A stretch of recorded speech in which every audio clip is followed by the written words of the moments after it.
Okay, so we are live and we are able to begin now. Welcome everybody.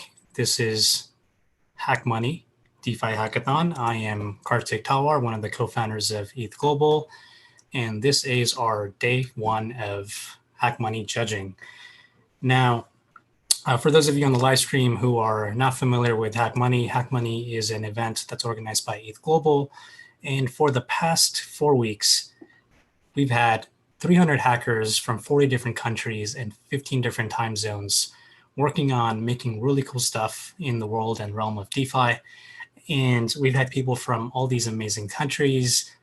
We've had over 30 mentors who have helped out our hackers, from things like technical things for their projects to product help, to UI design help, and even how should they take it to the next level if they are planning on doing so.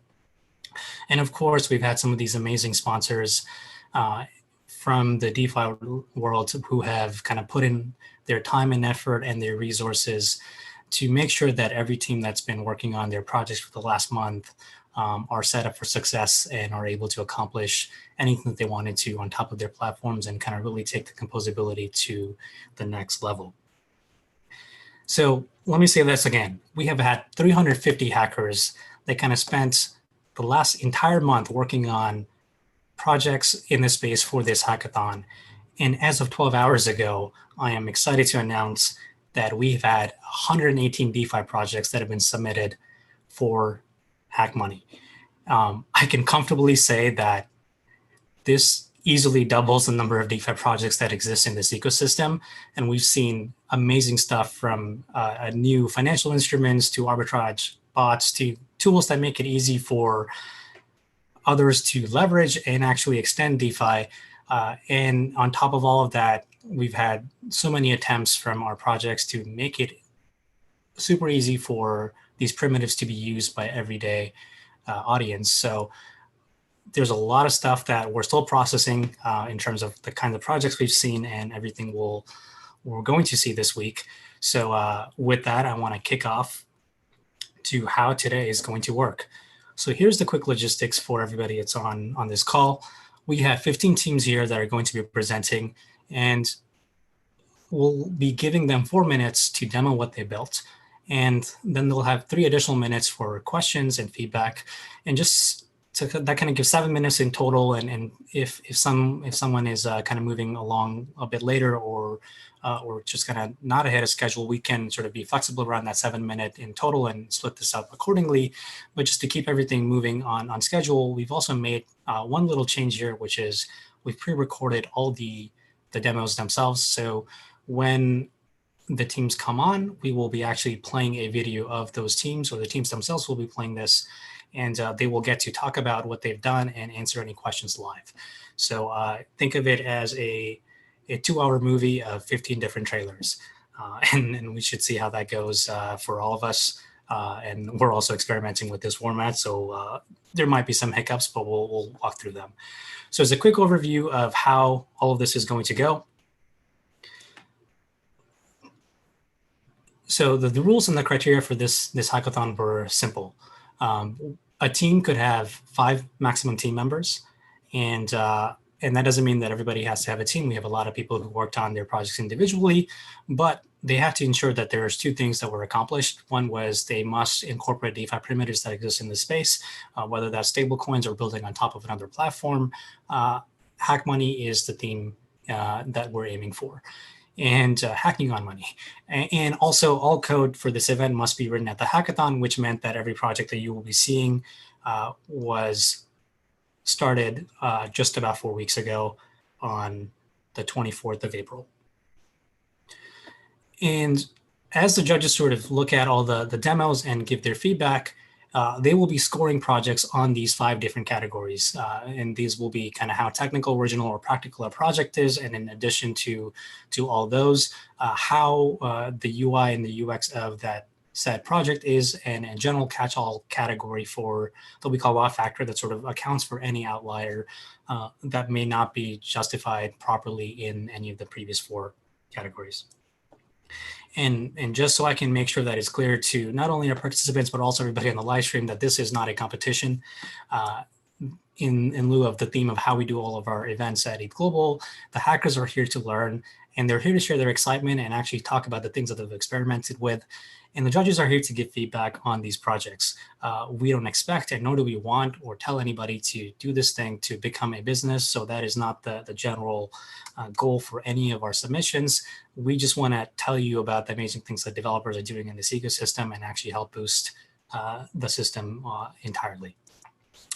So with that, I'm going to quickly get to it. The schedule of today is that these are the 15 teams that will be going on our Zoom stage. And I'm going to start calling them one by one. And as I call the team, they get invited to present on Zoom, and they'll start playing their demo. And the judges sort of come in and ask any questions or give the feedback that they have. So last but not least, I actually want to welcome all of our judges who are going to be doing all the hard work today. And with this, I'd like to welcome Mintia from Consensus Labs Investments, Patrick McCoy from AnyDot, and Mariana Conti from MakerDAO to come on our Zoom stage. And we're super thankful for the time that they're giving us this morning. And with that, we are ready to kick off our first demo. So I'd like to invite Team EPNS to kick off Hack Money 2020. Please welcome EPNS on stage.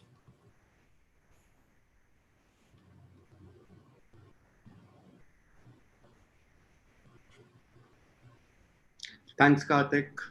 That was really awesome. Let's get started. I just need confirmation that I'm live and I can hear you okay. Awesome. So let's get started with Ethereum push notifications. Hey everyone, this is Hirsch from Team EPNS, Ethereum push notification service. Hirsch, you're not sharing the video. Let's get started. You need to share button. Yeah. Sorry. Awesome. Yeah. Hey everyone, this is Hirsch from Team EPNS, Ethereum push notification service in short. Let's get started. So a little bit about the team. I'm Hirsch. I'm the designer and the developer of the entire ecosystem. And on my left is my forever colleague, Richa. She was responsible for product management and researching about idea generation. Moving forward, what is EPNS? So EPNS is a way to connect decentralized ecosystem to centralized services. Simply put, Pool Together can send you a message on your iPhone or on your Android, and you will still receive it without signing on Pool Together or any other app for that matter. How does that help us? It opens up so many possibilities. dApps can send clear-cut communication with their users. The user will have more enhanced and enriched experience, and so on and so forth. One more thing I wanted to tell you, that push notifications are never boring in EPNS, which you can see in a short while. Let's jump on to the demo. So one thing which I wanted to share with you guys was that when we started, the plan was to create a very simple POC because there are a lot of movable parts in sending a push notification. So we have a server which is actually doing 8 or 9 things. Then we have mobile app. Then we have the smart contract, and each of them are talking with themselves to figure out the push notification. However, having said that, we are glad that we had some time, so we started working on the dApp aspect of EPNS as well. This is one of the first speeds which we worked on. You can connect with Fortis, MetaMask, so on and so forth. Not a lot you can do on the DApp except for creating a channel and sending a message. In the future, we will have channels, which is more or less like the YouTube way. So anyone can come and create a channel, and subscribers can come and join those channels. Once they have joined them, whenever you send them a push notification, they will receive that. Let's jump to mobile. And I'm very happy to say we are on Android from day one. Yay! I'm also mirroring my real device over here, and which is spamming me along with all the other simulated device, so that you can see why I said push notifications are never boring on ETNs.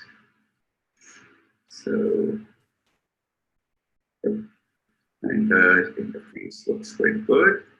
We have a lot of dummy channels which are registered, and you can do a lot more. You can interact with the images. The blue outline means that you can click on the feed and it will take you directly to the URL for certain actions. Well, that's about it. I wanted to go for the business.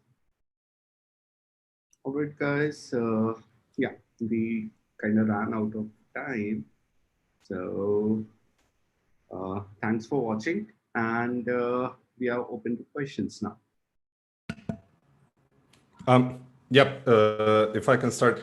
So I'm guessing this is like a two-way. So the a user needs to, go to the website and approve notifications. But then on the other side, each DeFi project or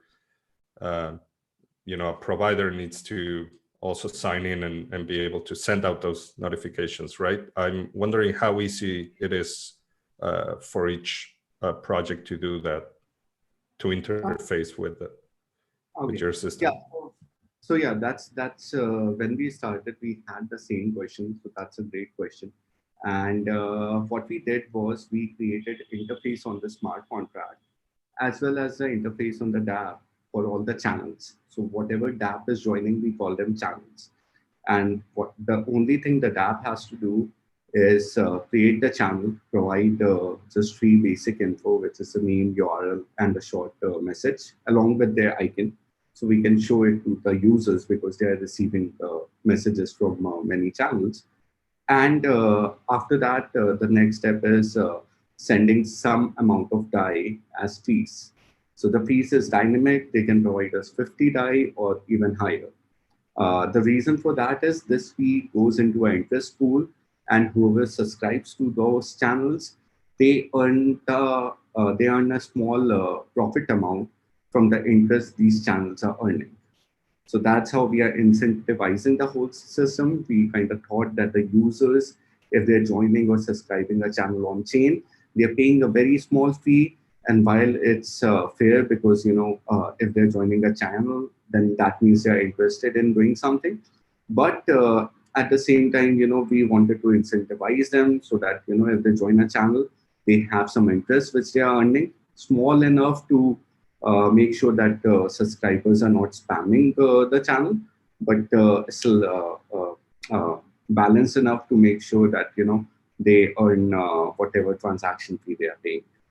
And for the subscriber, they can, again, just go to the DApp, join in, or interface with the smart contract, join in, or the DApp owner can also make the subscriber join in by just paying 10 cents as a delegation fee. Again, to ensure that it's spam free. If the DApp is sending a request that this is my subscriber, I would like you guys to join in, then of course we want to have that thing to make sure that the bad actors are taken care of. So, I have a question. I just want to ask a question about this, just so I get the rough idea in my mind. So there's a smart contract that accepts there's a smart contract. Users register with the smart contract. and they'll earn any interest on any deposits during this smart contract. As a company, I come along, I'll sign a message, I'll send it to the contract, I'll pay a fee, maybe it's like $50, and then this message will get broadcast to everyone who subscribed. So yeah, it's kind of like that. Is only the channels need to pay the fee, and this fee is used as a pool for all the subscribers of those channels to earn interest on the channel's pool ratio. For the subscribers, they have to go and subscribe to a channel. They can do that from the DApp or the smart contract, or even from the mobile in the future.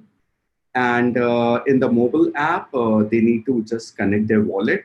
And as soon as they connect their wallet, the entire system, the mobile, the server, and the smart contract, they talk to each other and figure out anonymously what the user is, what their subscriber channel is, and start sending them messages.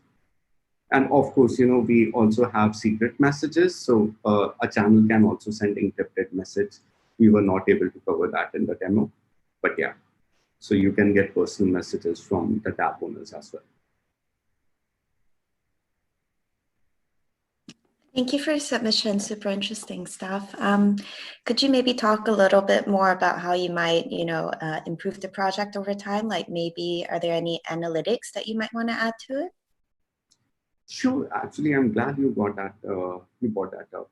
So yeah, the project actually we kind of see it like an ecosystem.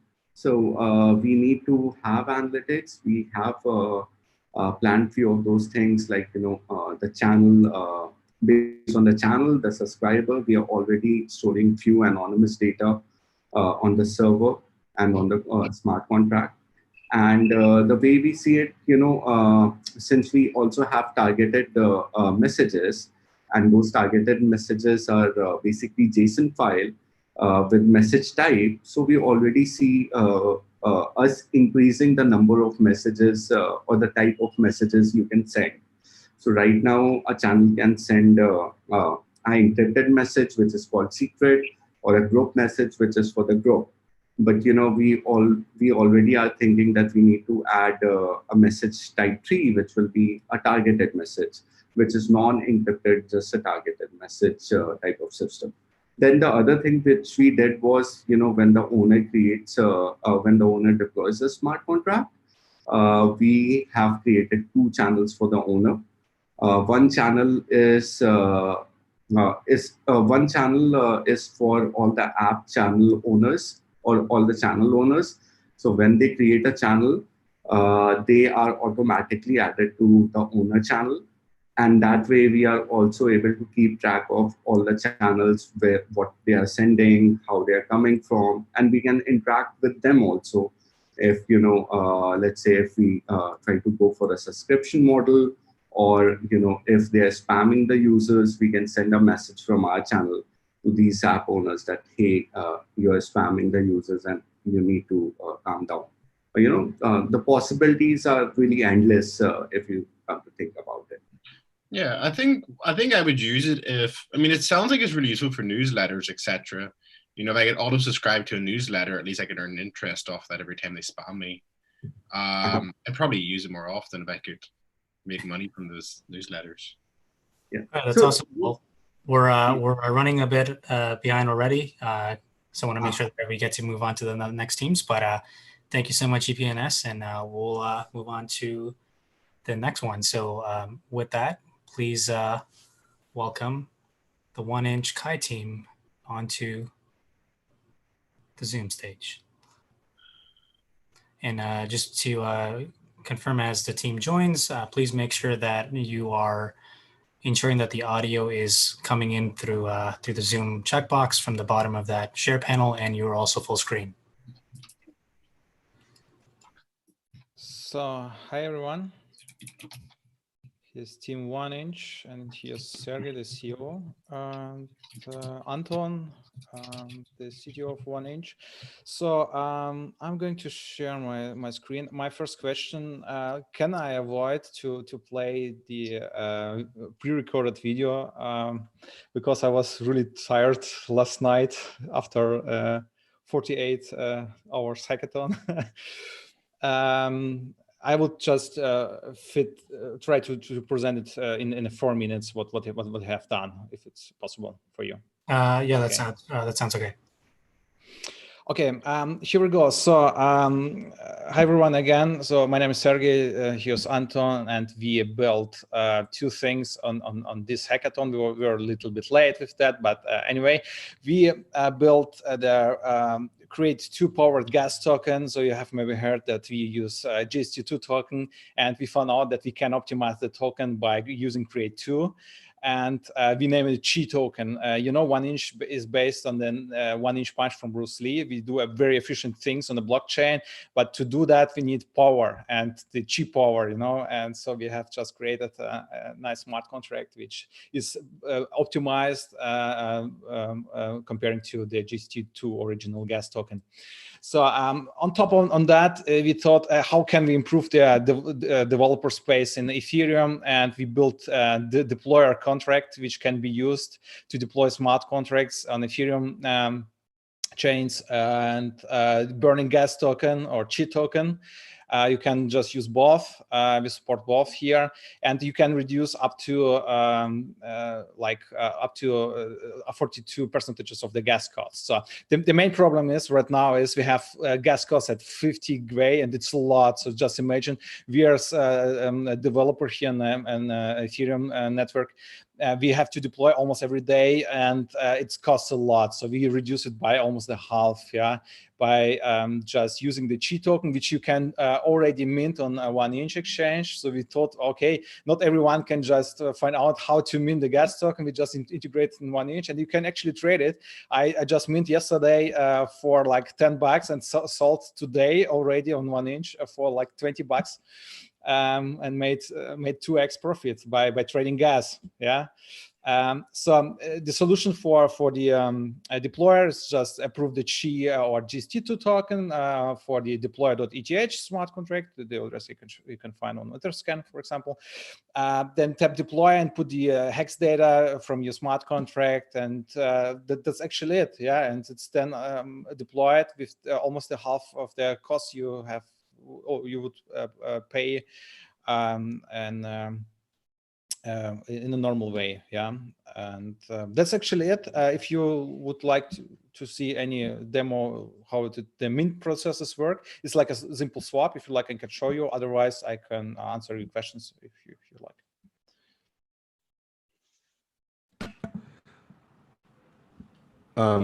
Okay, this looks really interesting. So for the, I would like to see for the actual mint. So I'm imagining that you're going to be trying, just like gas token, to mint when gas prices are cheap. Yeah, sure. The smart contract, first of all, use 12 zeros, not 10. We were able to mine 12 zeros in the beginning. It's a huge effort. We used AWS Cloud for that and a lot of GPUs. And so minting, you can just use here on Etherscan the right contract tab and just use here the mint function with like 100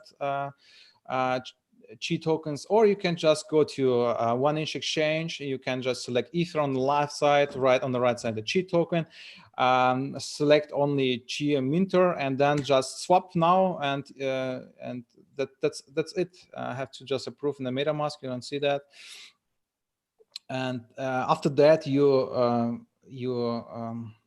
something with the MetaMask. After that, you should have here the Chi token in your wallet, and you can just trade it back on Uniswap V2, for example. It's also listed there, and just sell it and also earn money with that. Yeah, the deployer smart contract you can use here to right contract tab and just deploy here Chi deploy or GST2 deploy. what you want here. Just with data, you have of course to approve the token to the smart contract so they have the right to transfer it from your wallet. Can I ask one question? So, I mean, I don't think it was very clear to me. So what's the advantage of using this over Gastoken? Is it just that it's using Create 2, or are you actually getting more of a gas refund? Yeah, we have better gas usage, so we made it more efficient. So how I already said, we use more zeros at the beginning of the address, and the thing is, we save 1 byte. So we deploy here. This is a smart contract data which we deploy to each sub smart contract, which is Chi token. So you can mint it on low gas usage and burn on low gas price, and you can burn it on a high gas price, and you can save like a lot. And we also optimized here this minting process. We implemented batch minting with 32 tokens if you try to mint more than 32 or equal to 32. And we also used Create 2 to just avoid huge logic, and also using of gas in the original GS2 to just find the right smart contract address for the burning process. Awesome.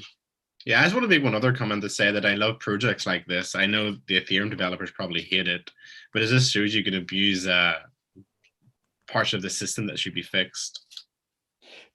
That's incredible that you can also trade it. That's like not just for using it for burning. Also, you can trade it, like trade gas with Ethereum. Have you thought of doing some kind of proxy that also automatically burns, Chi tokens on calls, or are you leaving that, for the community?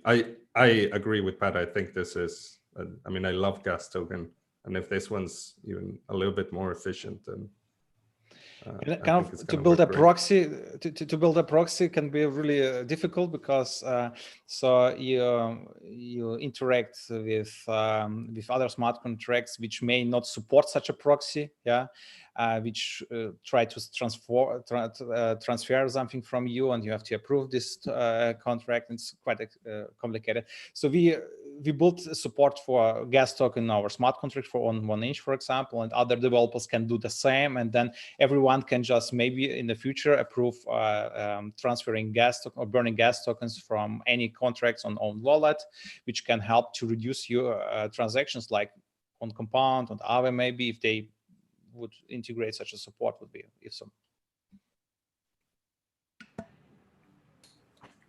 Thanks for the demo. It's super cool, like Mariano and Pat said.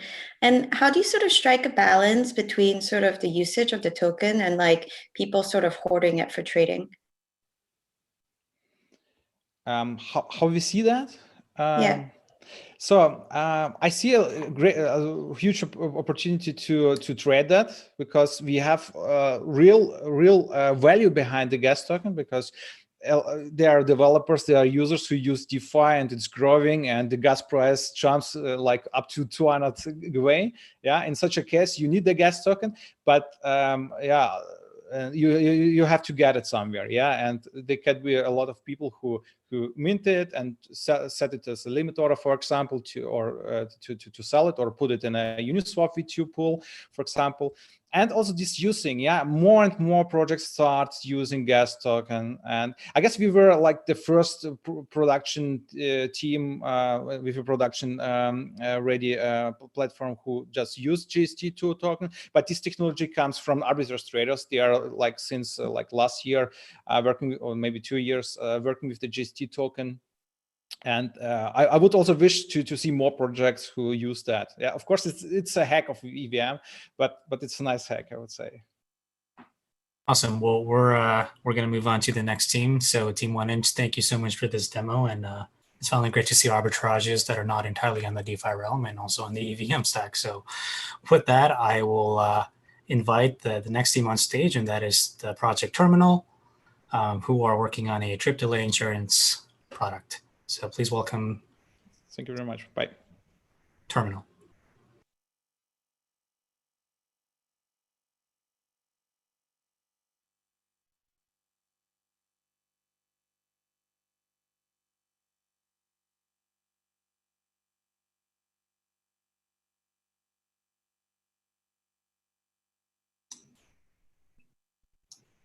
Hi everyone.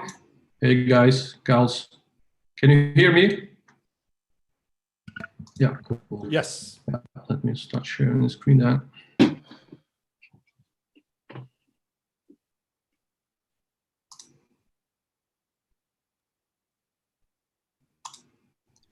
Hi everyone, I'm a team called Hybridge, a startup based in the Netherlands who tries to disrupt the traditional insurance with the power of blockchain decentralization. And I'm happy to show you what I've built for a Hack Money Hackathon. So my name is Kirill Ivanov. I'm a founder and a full stack builder and a visionary. So what is Terminal about? Well, Terminal is a sort of autonomous machinery for the trip delay protection, where the payout happens automatically. And due to the centralized nature of it, it's not only for people, but also with. So why do we do that? Well, the traditional insurance is boring and nobody likes it. Why? Due to a variety of reasons, such as too many middlemen in the value chain. The insurance traditionally has got high operational costs, and the policyholders are the community, but it's got a low community touch. So let's see how the terminal is different. So how it works? Well, people log the digital asset or ETH against a particular trip they're about to take. Then the payout is calculated on chain. The buyer takes the trip, and when or if the trip is delayed, the payout happens automatically with no manual claim needed. But there is also another use case when people can join the risk capital reserves and earn interest on it. So let's hit the demo, how it actually works. So here the user interface, and imagine I'm about to take the trip from London to Paris on, let's say, 1st of June. I got a ticket for morning trip, and I expect to take some financial loss in case if my train is a little bit delayed. So based on that, I want to buy the protection for this amount of money, and in case if this train gets delayed for 2 hours or more, I'll get the payment like this, and if my train is cancelled, then this will be my payout. So yes, I confirm I got a ticket, and I understand that it's machinery, it's not an insurance in any form. I sign it in MetaMask, a little bit faster.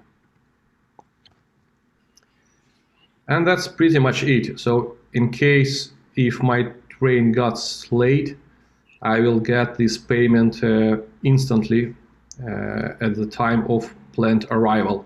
I don't need to do anything. I don't need to claim nothing. So just the future is now. So that's first part, but there is another one. It's my favorite actually. The opportunity that Terminal offers is that it allows people to join another side of the fence when traditionally it's been a possibility of only of risk carriers and reinsurance funds. So to back up the risks. So let's see how this works. The vaults here mimic traditional institutional reserves, which are backing up risks, the operational and reinsurance. Both these funds hold the reserves in a number of assets and rebalance automatically. The beauty is that in fact everyone can join the reinsurance vault and earn interest coming from two sources. First one is their internal fee coming from protection sales, and the second one is integration with interest earning protocols such as Aavia. So what's next? So here are the next things to do. Well, we plan to add extra data sources and cover all the international trains of Western Europe. We launch on mainnet, then more decentralization and consensus needed on the data sources, and we plan to expand to the flight delay protection. So the app is available live. It's already on the Ropsten testnet, and that's pretty much it. Thank you for your time. Yeah, that was it. Thanks. I really liked the demo. It was very on point and like highlighted pretty much everything. I guess my question, yeah, you mentioned Chainlink or Oracleize. You say that everything happens automatically, but of course you are going to need the oracles for making sure that, yeah, for payouts or if trips completed correctly. how are you gonna pay for those? Is that going to come out also from fees from the people using the platform? Do you think there's gonna be eventually maybe, I don't know, a way to contest the Oracle results for any reason? Yeah, sure. Yeah, I mean, it's by nature, it's quite commercial business case. You see, well, it's basically sort of insurance, right? So there is a business model behind, and I already planned. So some part of that will go to as a fee or earning model to the insurance to share with people. And well, obviously, I need decent data sources. I don't want to be tell that the trip is there. So yes, well, sharing some parts over there is also the priority actually. In fact, the Chainlink, I think, offers already flight schedule or flight stats. It's not that advanced for trains yet, but well, that's step to take. I can chip in quickly. I think it's really cool. You just made me question what insurance is all about. And I guess the point of insurance is that you have this company that's betting against the customer. It's a two-sided market in a sense. They're paying insurance because it breaks down. And now you're just opening that up to everyone. Yeah, I think it's really cool. I just wanted to make that comment. I think I know how it works. I don't really have that many questions about it. Oh, if I may, I have another quick one. So this reminded me a little bit of how open works. I don't know if you've seen it. It's also like an insurance, and you can protect your investment, and somebody can take the other side. The interesting thing there is that the resulting market is a token, right? An O token, an ERC20 that can then also be plugged into the ecosystem. Do you plan to have something like that so that, or so that the instruments that come out of your platform, can they be integrated with something else? Like I'm going to package, I don't know, a month worth of travel and speculate on it on another platform. Yeah, this case, look, this case is called parametric insurance. So that's an insurance that the case happens, it's not a subjective case, right? So it's either happened or not. So that's why the train or any delay or weather, other opportunities are there. If you're talking about, let's say, the car damage, let's say, or something like that, well, you need to do decent proof or decent consensus on the fact. So then I'm having it in mind that it might be a good way to go towards the crowd, sort of a voting or something like that, when the people or can vouch for you that this event really happened. So that's a way. And the token wise, well, we have ETH, so that's fine to have it for now.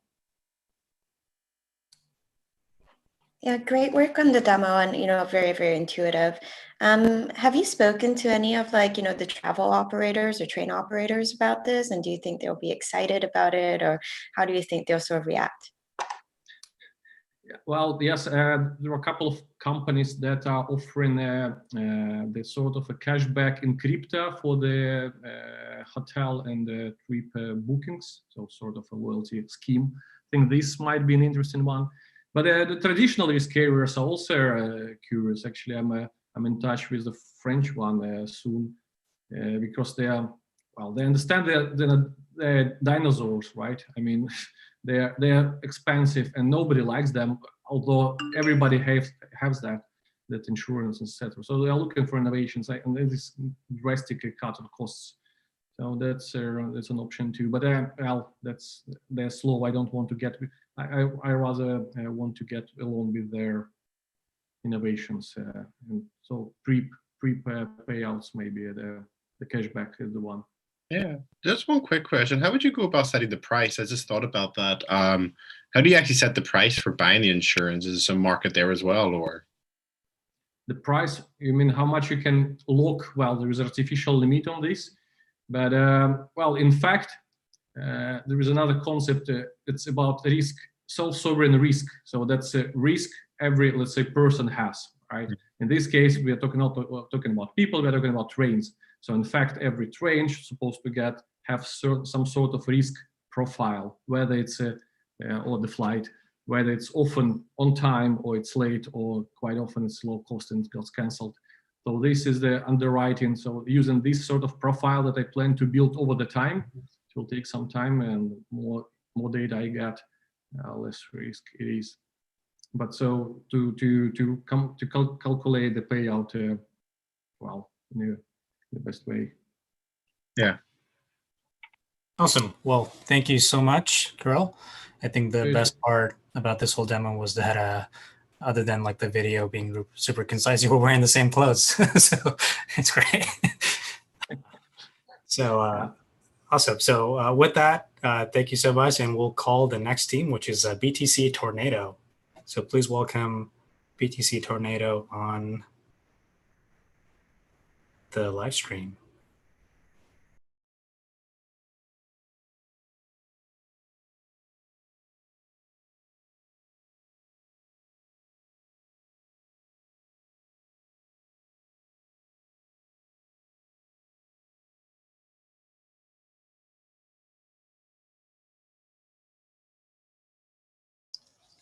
Hello, everybody. Do you hear me?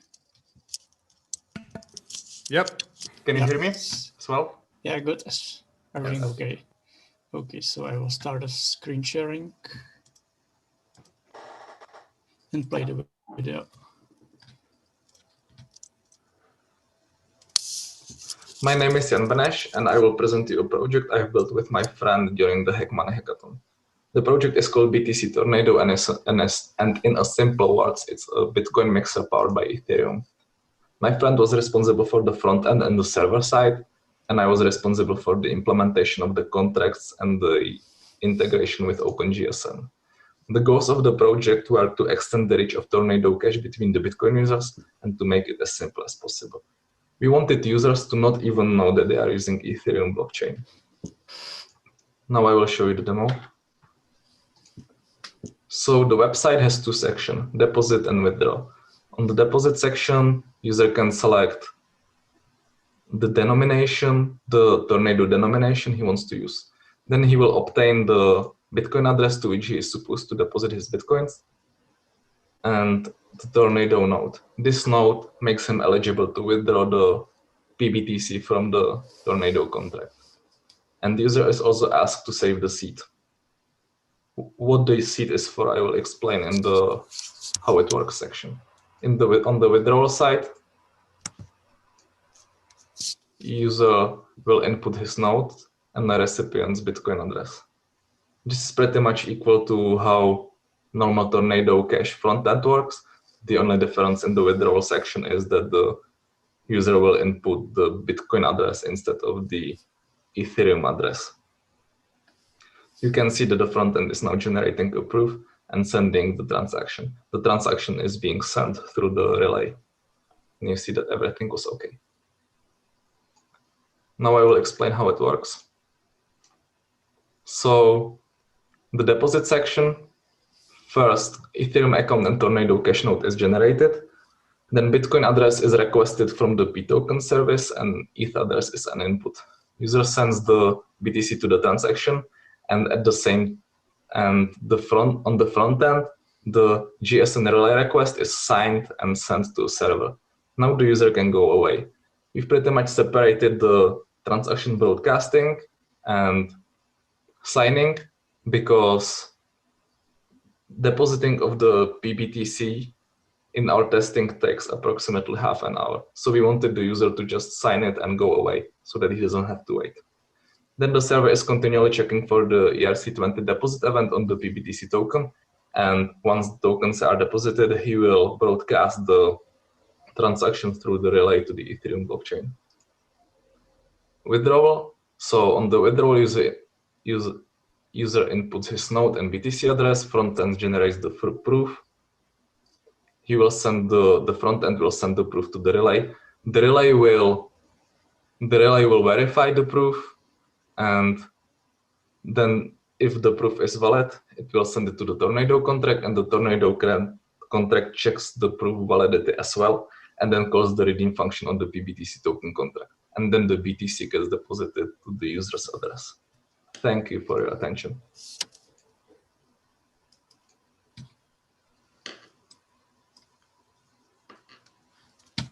Yeah, that was it. Okay. So any questions?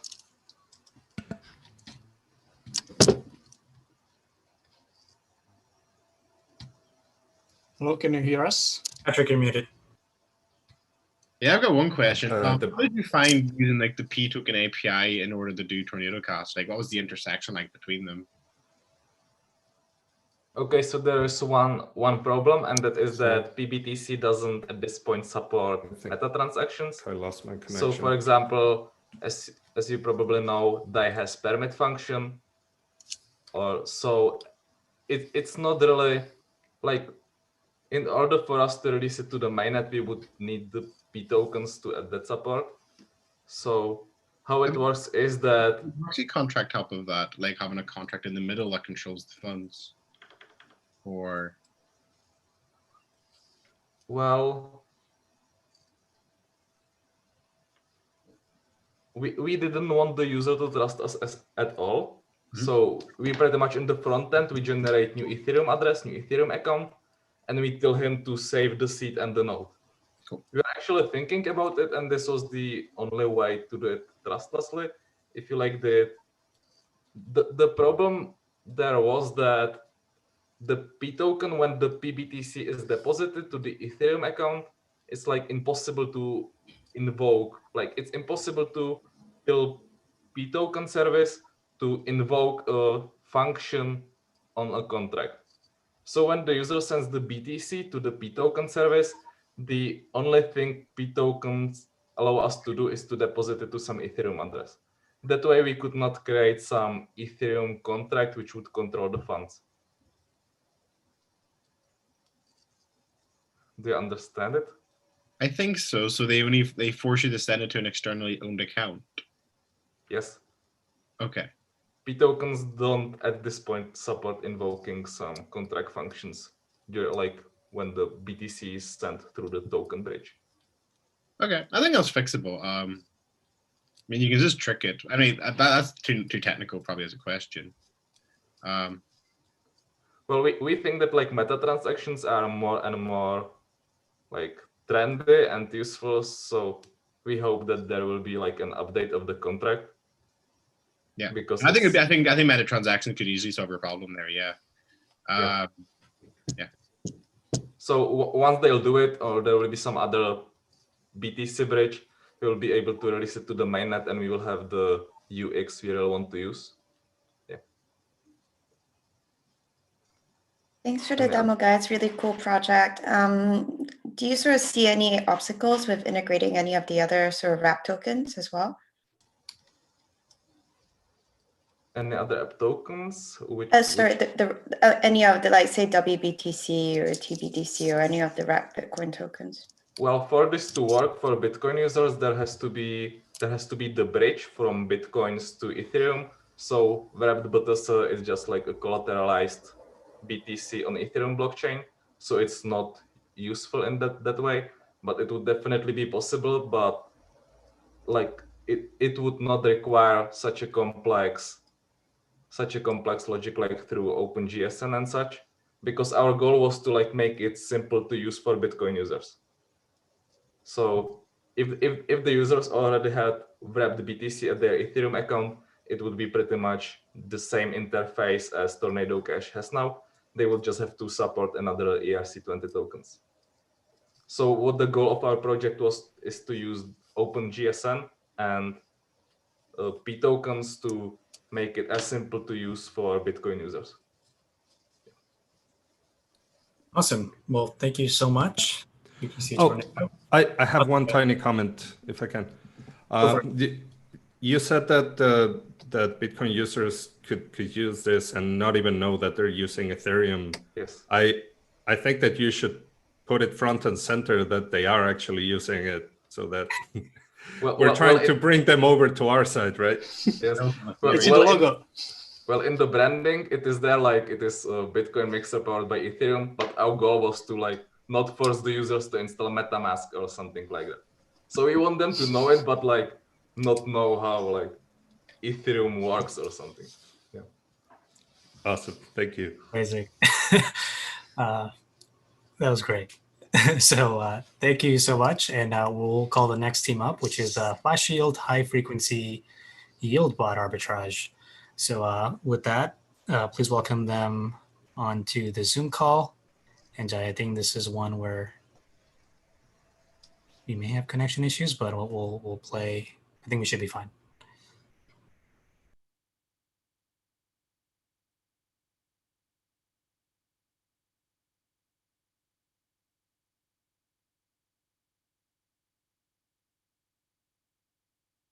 Oh, hi guys. Let me try to share my screen. You can hear me? Yes. Yeah. Second, let me just try to.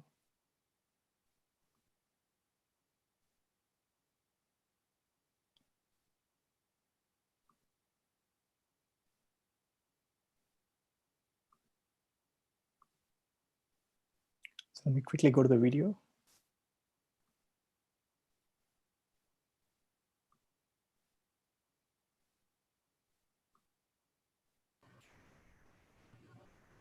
Vijay, and today I would like to talk about high frequency yield bot.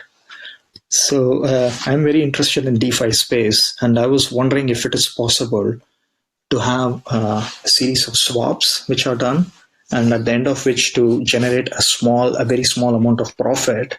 And if we could repeat this process several times by automating it in the form of a script, we would be able to achieve a small profit, which when multiplied over a large number of time would enable us to have like a significant profit. So this is like a classic arbitrage strategy, and this is like a token arbitrage. So first of all, for this to be successful, all we need is a wallet with a little bit of ETH. We then query Uniswap and version 2 API to get a list of tokens, find out what the ETH value, the exchange rate is, and then once again exchange that to the next token in this list. So for example, it could be USDC to DAI or USDC to BAT. And then exchange that again back from that final token to ETH. And then at the end of that, if we generate a profit, for example, 0.02 or 0.01, then this transaction would be successful. And finally, we would have like a small profit. So this is the goal of this. So for this purpose, I built a small script in Uniswap to just query and get all the values. I've already run that.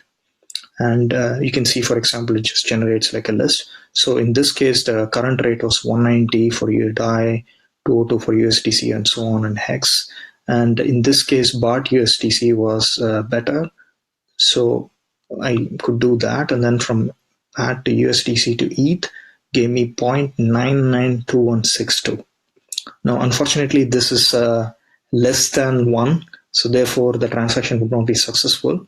But anyway, we'll just show you how it will work if it is profitable. So this list would then go into this list of tokens to be swapped from ETH to BAT. In this case, it will be ETH to BAT, and then BAT to USDC, and then USDC to ETH. So all these addresses will be loaded here. And then let me show you. I've already deployed the contract on chain.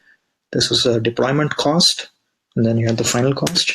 Then all we need to do now is to run the contract. So the contract is basically quite simple. It's just built on a standard Flash Loan Uniswap wrapper or the box. And then you would have token 1 address, token 2 address, and then a list of that. And then you would start. Sorry, once again, I'll just quickly show you the next video. There was a merging issue.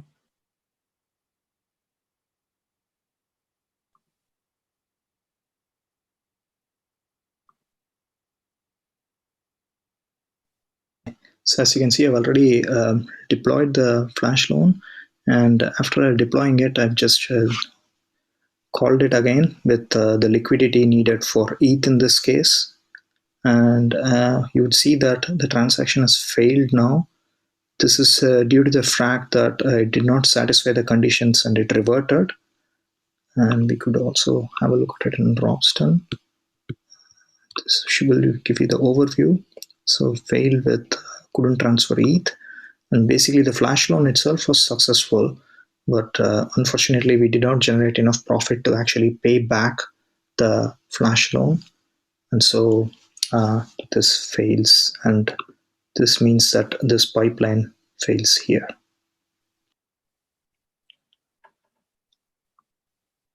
So yeah, sorry. So basically it was a good learning experience for me to understand the flash loans, the swap, and the liquidity. The problem what I had is that the number of times the arbitrage was generating profit was very, very rare. But the advantage is that it can be completely automated, as you have seen. So basically you just run a script, let it run in the background. All the user does is he just needs to have a little bit of ETH in his wallet, like 0.1 or something, to pay for the gas over a series of time, and then let it run a few hundred times over a series of days, and then generate small arbitrage. And if it is, slightly more than 1.001 or something like that, then, it generates profit. And that is the goal of this project.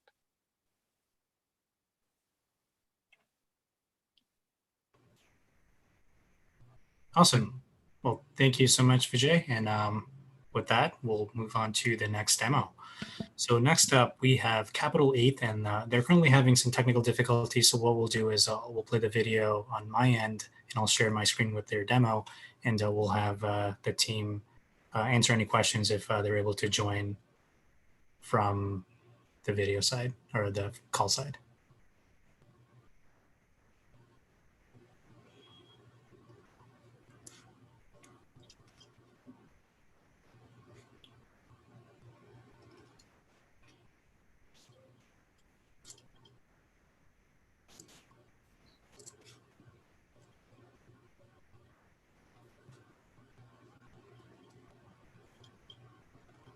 Hi, I'm Sudeep, and I've been working on building capitalETH for the hackathon.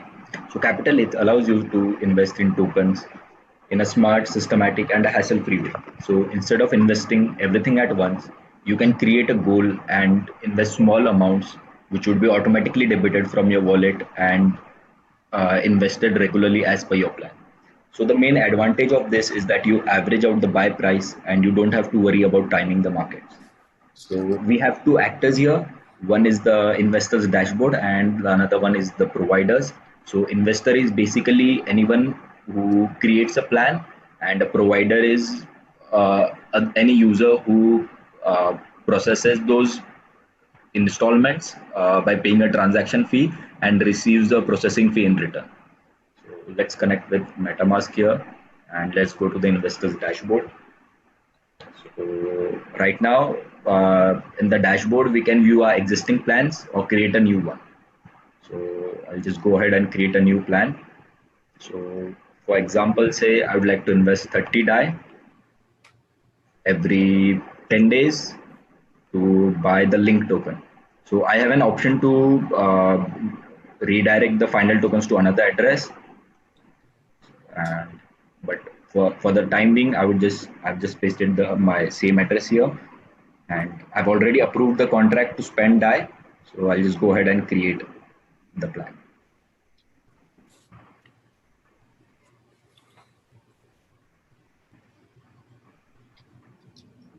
So once the transaction is confirmed, so the plan should be available on the provider's dashboard, and they should be able to process it. So let's switch to the provider's view here. So I have Chrome open here, and let's connect using Portis this time.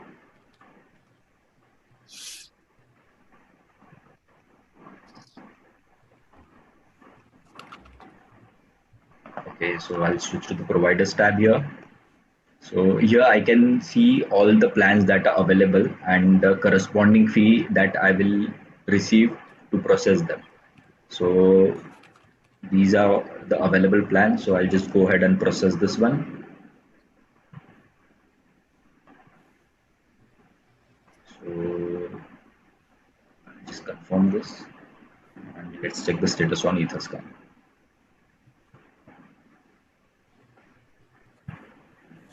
So right now, as we can see here, this installment was worth 100 DAI, and I would be receiving 1 DAI in this wallet for processing this transaction. So let's just wait till this transaction is confirmed. And I have my Potis wallet open here, so I don't have any DAI as of now.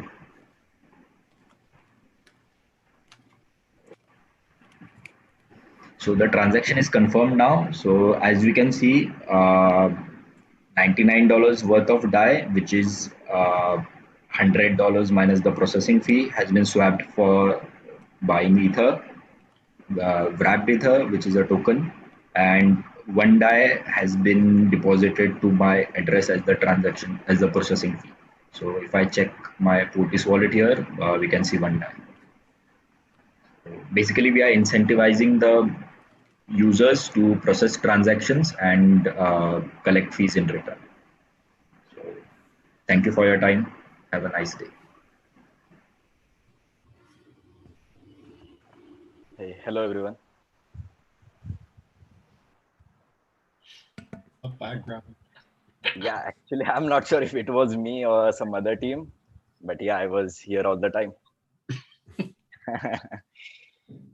Then that was like a small mistake on our end. We ended up switching the order, so I had this one as the one I had to play. But the video still got played, and you're here to answer questions. So we should still let the judges kind of give feedback and comments. Yep, no issues. Yeah, I've seen a couple of projects that been trying to do automatic dollar cost averaging or different strategies. My only worry is I like, for example, the fact that you give it out to the community as well to be the ones that process, and I expect that to eventually be bots looking to make a quick DAI or whatever the transaction fee is. I'm wondering if there is any way to reduce those fees, because, for example, somebody who may want to buy a little bit every single day. Yeah, right. Yeah. So actually, I've been thinking about it. So I mean, that was too much for the scope of this hackathon. But I've been thinking of including an oracle which could literally fetch the current gas price from somewhere, and based on that, just have a fee which is a little bit more than that. So that would be like enough for that would be like beneficial to both the investor as well as the processor. And one more thing we can do is we can have open GSN included here. So in case even if the processor doesn't have anything to pay for ETH, he can still process the transaction, and half of the transaction fees goes to the paymaster in open GSN, and half of it he can receive in his wallet. So that is one way we could do it. Great. So the main reason I built capitalETH was because right now everyone is so much more focused on trading and other things. No one is really paying much attention to investing, right? So most of the people right now invest mostly because of FOMO or maybe some anonymous tips or something like that. So yeah, this would be a smart. Like the Bitcoin companies, like a lot of Bitcoin companies have this thing where they take money from your bank account and buy Bitcoin every month. This is the same with the DAI. Now it's going to be my question: because you already have DAI, why did you not just convert all that to ETH right away? Is there some argument where it's better to phase it out over a few months?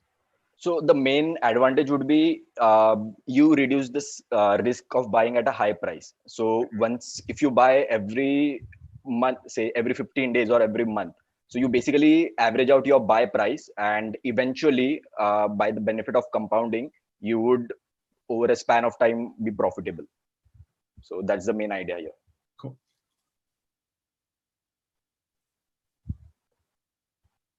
Any other questions? Awesome.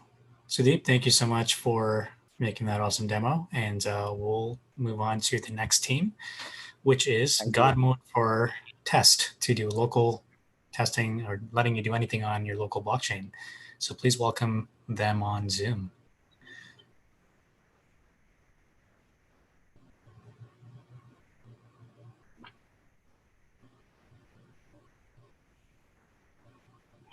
I see.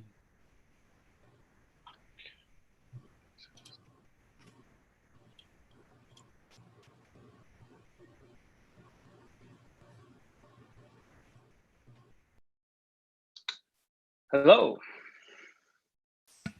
Hi there. Hello.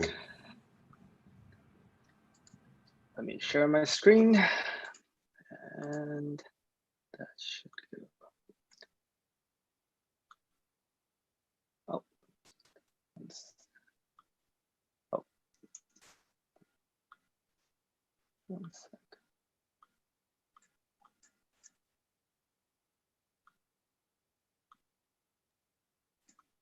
Presenting my project for Hack the Money.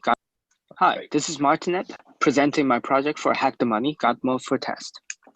As we know, millions of funds are being managed in DeFi, and naturally we want a secure system. We want the system tested. However, this is challenging, especially for DeFi projects.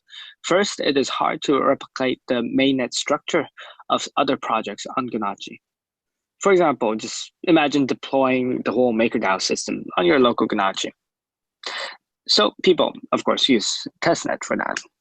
However, it is also challenging because of the DeFi composability. On testnet, testnet only simulates mainnet structure within the project, but not between projects. And I quote this from our fellow hacker on a public channel. Small rant here, on testnet, Compound and Avi are using different DAI mocks. Another option, which is using Ganache with the forked option, could overcome this, but there are other issues as well. And this is mainly because, like, code is law.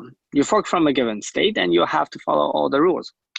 And it will be hard, for example, to get some tokens, let alone creating different scenarios for testing.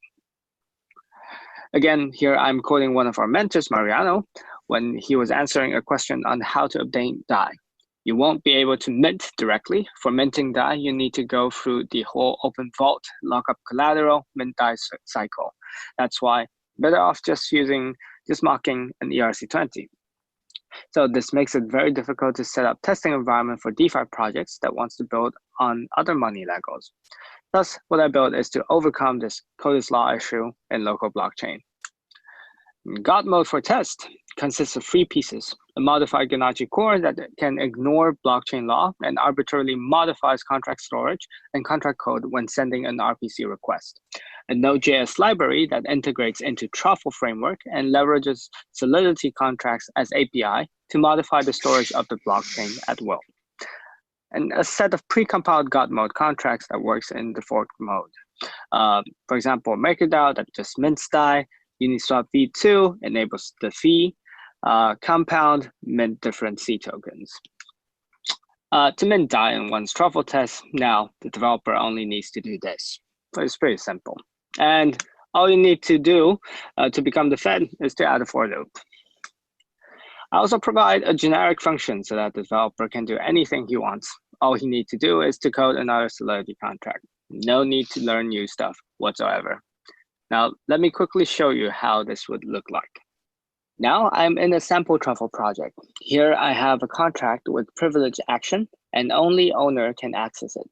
The owner is set during deployment and there is no way of changing the owner. And this can also be seen in our tests. This is the truffle test suite. And we have Alice and Bob. Alice is the owner, as you can see here, and she can access the privilege action. Under normal circumstances, when Bob tries to access this, Bob will not be able to do so. However, here, with the God mode enabled, the Bob actually can access the privilege action.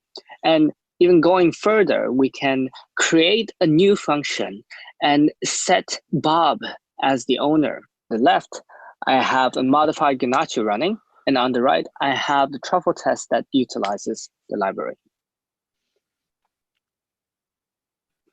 And that's it, all passed. That's a wrap. Thank you very much. All right, thank you. That's it. Oh, that was a great presentation. And yeah, so in this case, let me get this straight. So you're able, yeah, with the modified when you enable God mode, you can use any account, and you have some presets specifically for several DeFi projects, so that you can in one call override any of this. I think this could be useful also. For example, we do a lot of testing for maker votes, and we need to simulate. You could just take out all governance and send transactions one at a time to test the system. I really like this idea. Thank you. Yeah, that is exactly the motivation behind this, because I want to enable to make testing really easy, right? So yeah.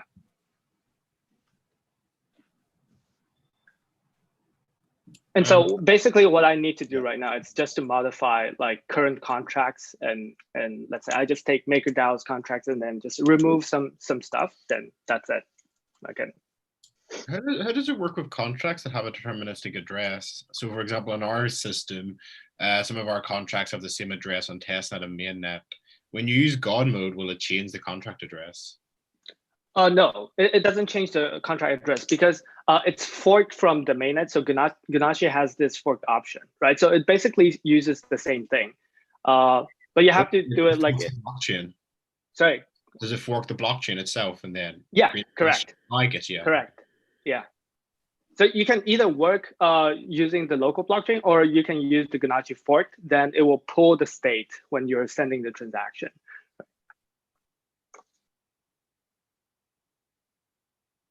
Awesome. Well, if there are no more questions, we'll move on to the next one. Martinette, thank you so much for this amazing demo. And next up, we have InstCrypt, and this is the team with the technical difficulties, so I'll be playing the video while Sunny from the team joins to answer any questions.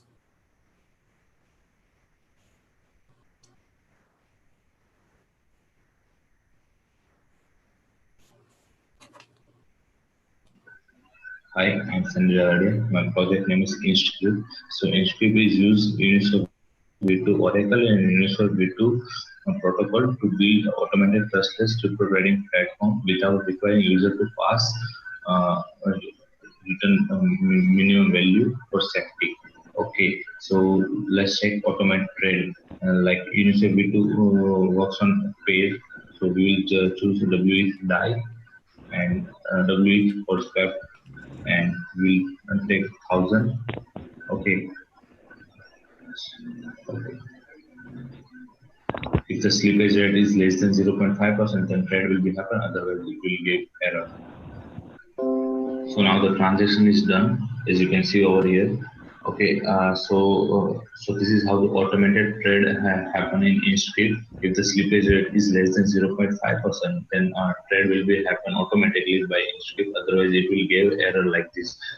I can show this error, and I can see like 0 and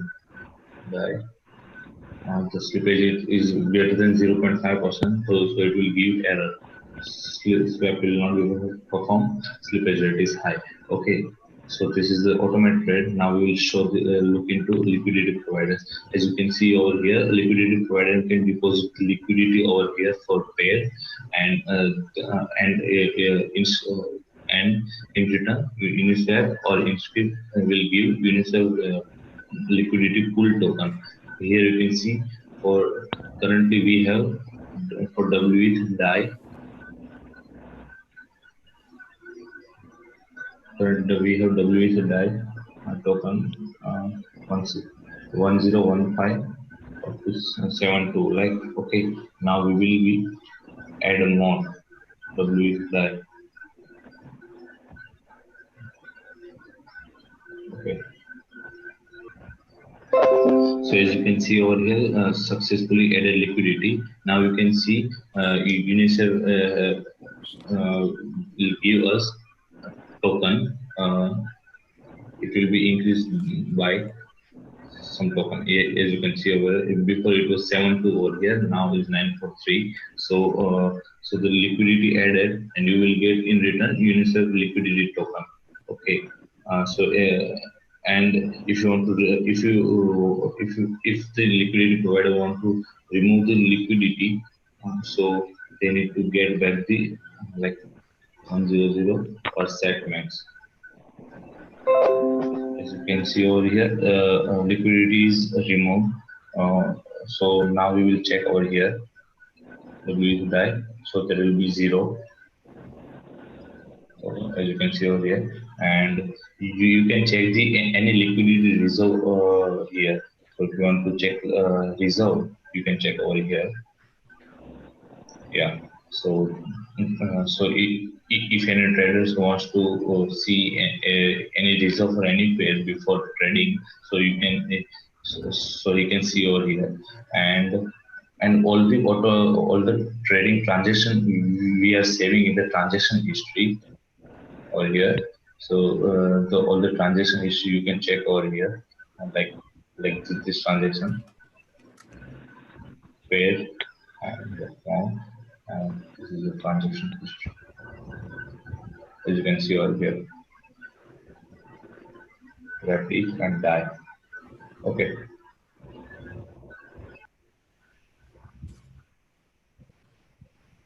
Perfect.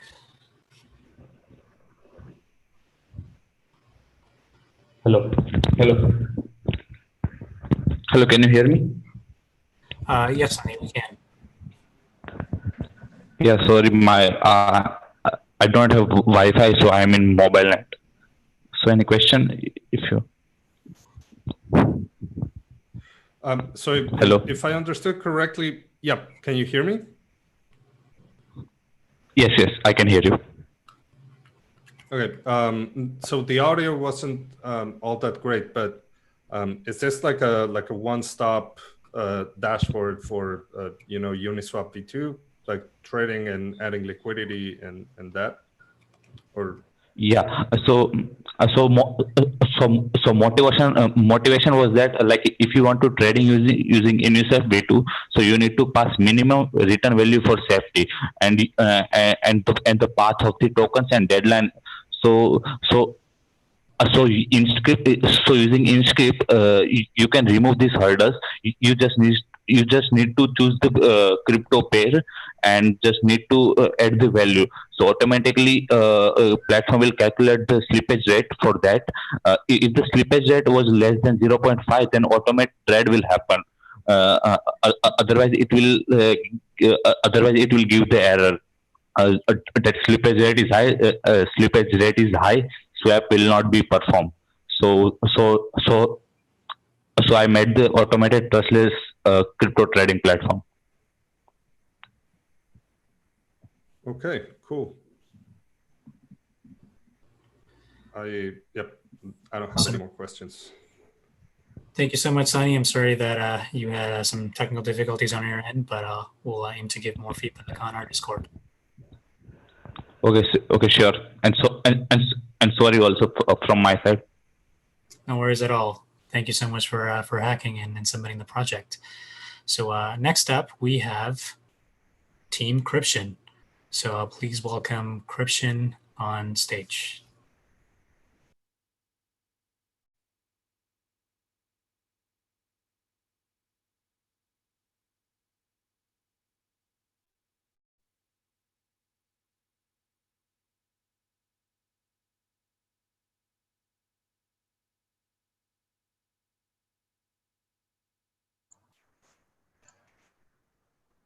Okay, I'll just share my screen.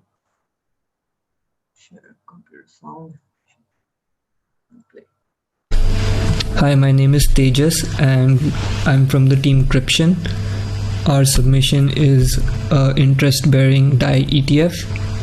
This is a balancer liquidity pool with A DAI, C DAI and DY DAI. We've made a DY DAI using smart contracts. How does it work? So the user sends his DAI to our smart contract, which is then forwarded to Solo Margin or DYDX protocol. The rate at which DY DAI is minted in the user's wallet is calculated by the total amount of DAI deposited from our smart contract into Solo Margin divided by the total supply of DY.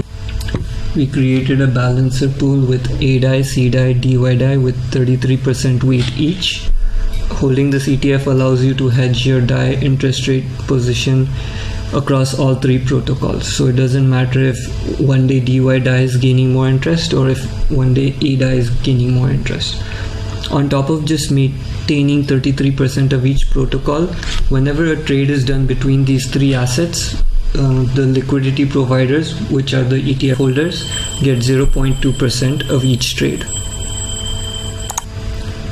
So the question that liquidity providers generally have is, what about impermanent loss?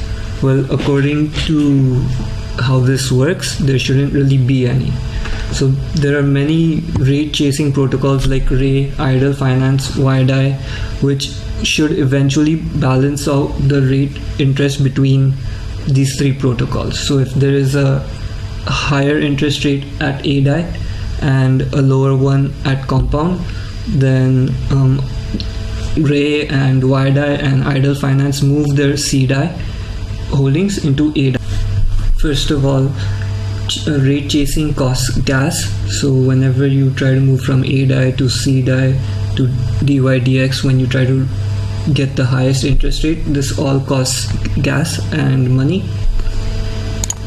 Secondly, as usage increases, all of these interest rates would generally tend to the same number, especially because of Idle Finance, YDAI and Staked. If you keep chasing the highest rate, they will all eventually balance out. And whenever a trader tries to gain arbitrage, our pool becomes balanced automatically while gaining interest and without losing any gas.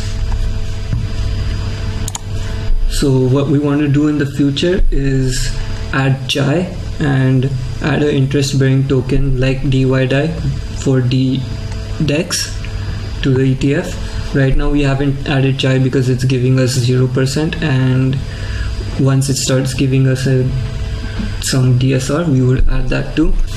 So let's jump into the demo right now. I've connected my MetaMask wallet to the Coven network, and over here you can see the total DYDAI supply in circulation, the total amount of DAI locked up in DYDX, and the interest rate which is given by DYDX at the moment. So let's convert 0.5 DAI.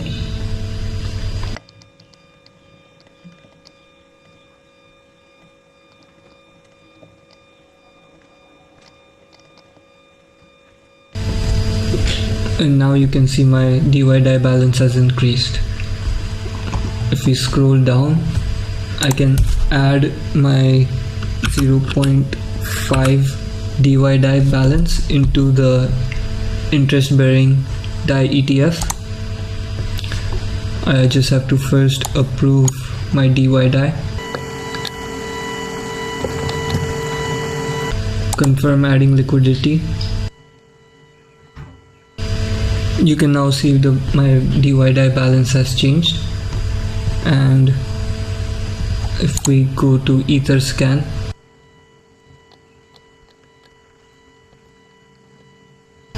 you can see that I got 8.208 BPT. Now let's try removing some BPT balance.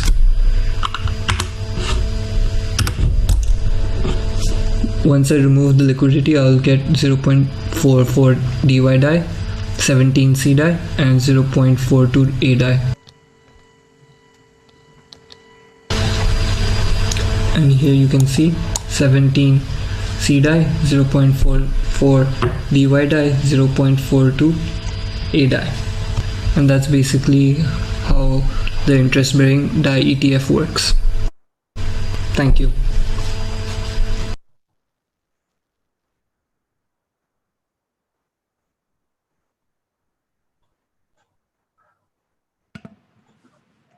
Hey, can you hear me? Yeah. Cool. I think it was interesting. I haven't seen a lot of projects yet that are using Balancer, and I think this is like a really good use case. do you see like this? So you mentioned that you could add chai eventually once DSR starts generating interest. I don't really know a lot of how Balancer works, but could you add it to that same pool, or do you need to create a new pool with all the tokens? So right now I'm not on mainnet. So if I go to mainnet and I create a public pool, I can add chai to it. So once I add chai, and I can add other interest-bearing DAI tokens to it. And yeah, so there's no issue with that if I do that before I go to mainnet. I can do it afterwards also. I just have to create a private pool where there's a controller for Balancer. So liquidity would be routed from my smart contract, basically. But I can then change the weights. I can change the swap fee. So yeah, all of that. I was thinking of changing the swap fee according to like the difference in the interest rate that is given. So if like someday DYDX is giving 10%, then we would increase the swap fee because that's when everyone would want to trade. Right, I like that one. That's a good idea. Yeah. Cool. Thank you. Super cool demo. So, just to pull on that thread a little bit, what's the range that you think that swap fee will sort of vary between? It should be quite less because in the end they're very stable, and it's a stable coin, so they don't increase that much. So I would say 0.1% to 0.3% would be the range, maybe 0.4%. Awesome. Well, thank you so much, Tejas. This is really cool. And with that, we'll move on to our next demo, which is Team Lucrum. Thanks. So please welcome Lucrum onto the presentation arena.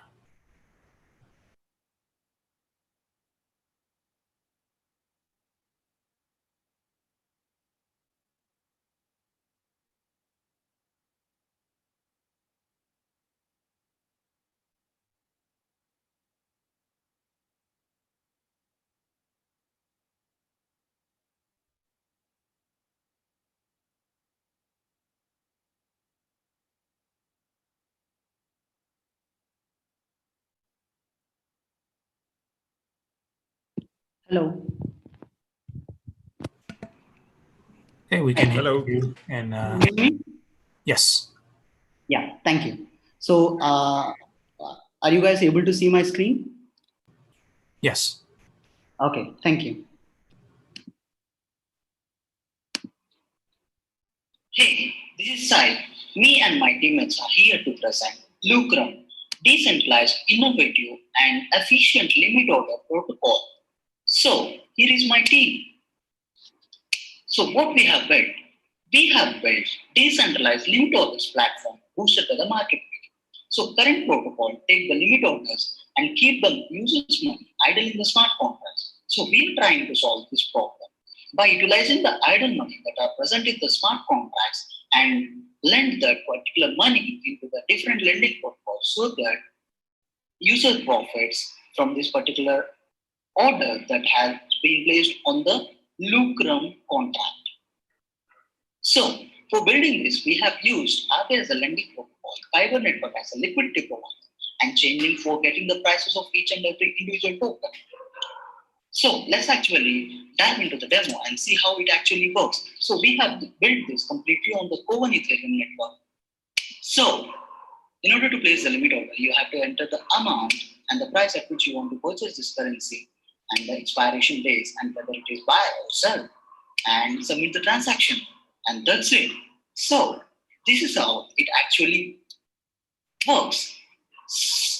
So you just enter the back into the Lucrum, and Lucrum just creates a new order, and we just credit the ether into the Aave, and which in turn gives the ether to the order contract that has been created by the user. Now let's confirm the transaction and see at one of the previous transactions that we have placed for.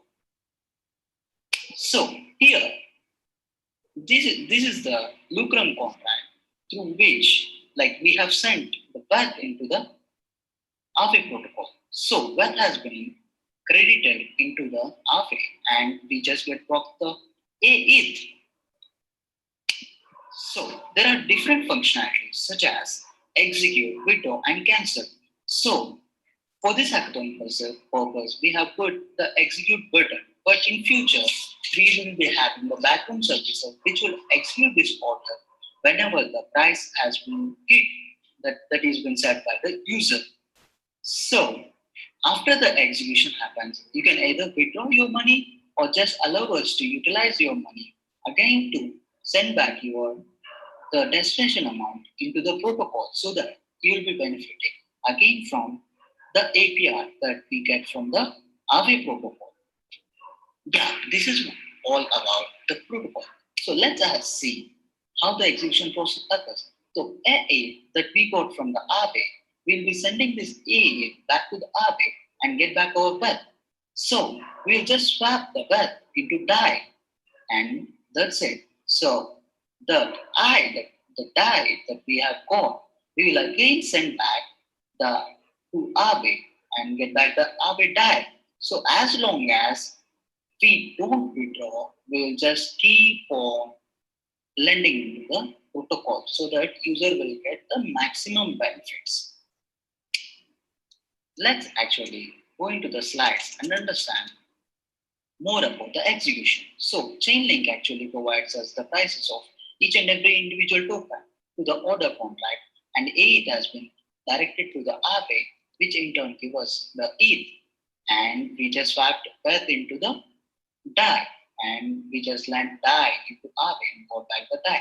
So whenever user withdraws, so we just give up the DAI and get the DAI and just credit the DAI into the user wallet. That's it.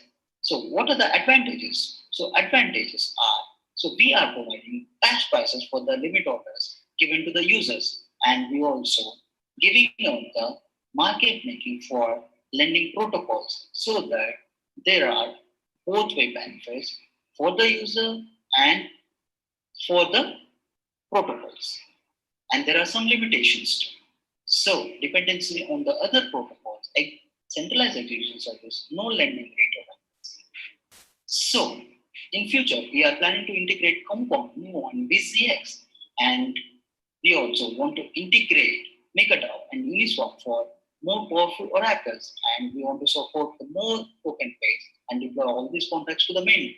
Thanks to our advisors who consistently helped us for building this product. These are the resources, and you can contact us anytime. Thank you. Yeah, so that's all about Lucrum. So let me know if you have any questions. Awesome. I have one quick question just for my high level understanding. So the idea is that I want to do a trade. I want to sell ETH when it hits $290. So I put in the order, and while I'm waiting for the price to increase, interest is being earned. When it hits $290, anyone can hit execute, and then they'll execute my trade and give me my 290 DAI. Is that like a good high level overview of what's going on? Yes, exactly. So you can purchase at low price, and you can in turn get the APR from the lending protocols. Yeah, so like with the execute button, is anyone pressing that, or is that the person who deposited the ETH? No. So for now, for this hackathon purpose, we just integrated the execute button. But in future, we are planning to have a ecosystem of liquidators who can just liquidate this particular order for just the incentives. So just like the Compound does with the liquidations. Yeah. Cool. Yeah, that's interesting. I saw that you put under limitations that it's dependent on other protocols. I don't think that's a limitation. I think that's in the spirit of DeFi. I just wondered, you mentioned some kind of centralization. How do you expect to decentralize a little bit more? Okay, so for now, we have execution process that is centralized. So we actually execute the orders. So if the background services fail to execute this particular order, then order won't get executed at that particular price. So for this, we are planning to have a liquidations mechanism where we put the ecosystem, so that like ecosystem will get the incentives for liquidations. Cool. Awesome. Thank you. Yeah. Great. Thank you so much, Sai. And we'll move on to our next demo, which is Flashmint, a no-code art build. So please welcome Lucas from Flashmint. And we also have Robert.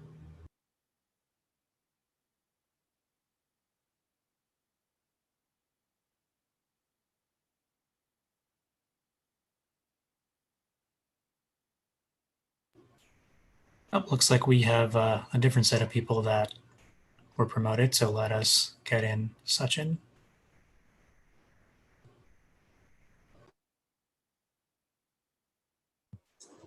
Hello. Hey guys. Can you hear me? Yes. Awesome, awesome. So yeah, awesome. So I'll just share my screen and here I go.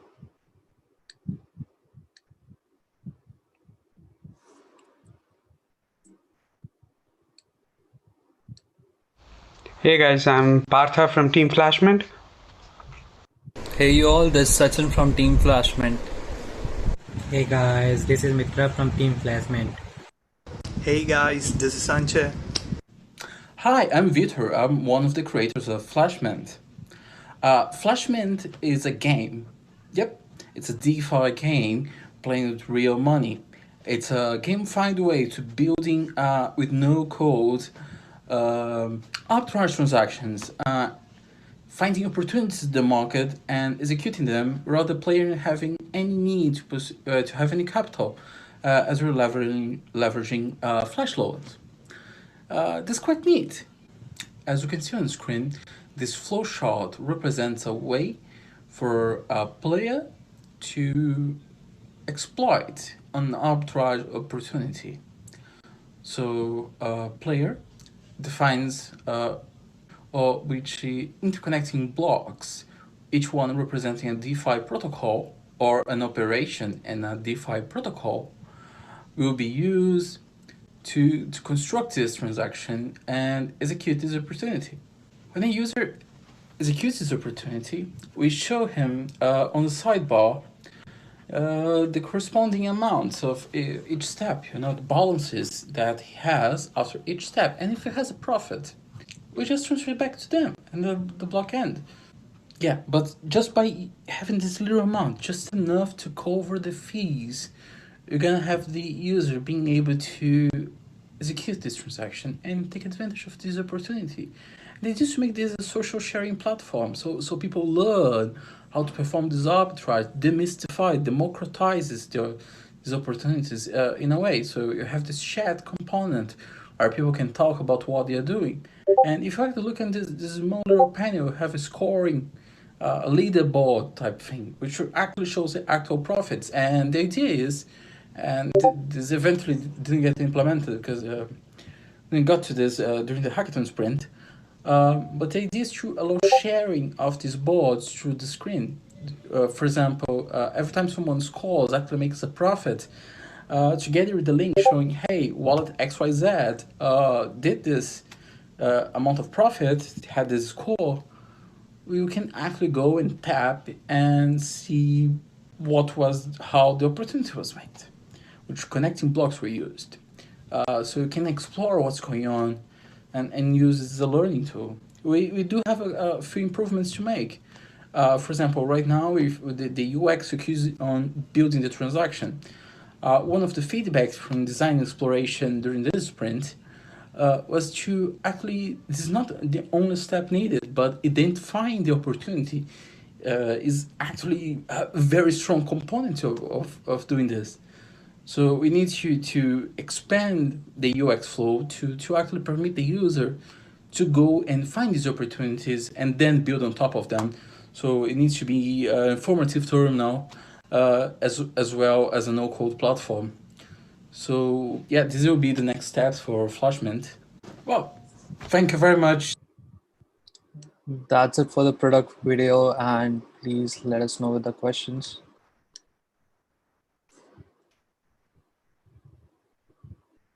Hello. Yeah. Hi. Hi.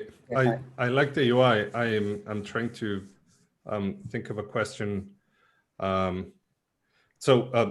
we saw, like actually getting our opportunities are, it's not that common, right? And here, the thing that I find a little bit weird, I like the fact that you're gamifying this, but I don't know if I found an arbitrage opportunity and would be able to run it over and over.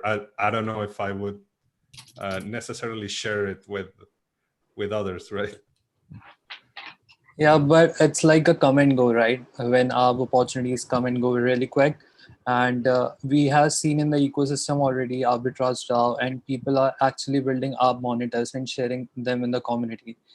So it's there, and everyone wants to sometimes like flash loans are not right now common to run because of the gas cost and stuff. But once this starts democratizing and people are using it more and more, then we will be able to see more transactions using flash loans. It will not be the attacks. It will not be the flash attacks. It will be the new normal attacks. I have one brief question. How many arbitrage moments do you find? I mean, are there many arbitrage moments at the moment between any of the platforms or tokens? Yeah, so the ARB monitor, which you just saw in the presentation, it showed around 4 ARBs at that present moment, and it gets updated every 5 minutes. So yeah, and it was just ETH pairs. So yeah. So no one's really exploiting that then, I guess. That's from the sound. Yeah, it's actually right now due to the gas price, it's like it's almost no profit for right now, but we hope to see that changing,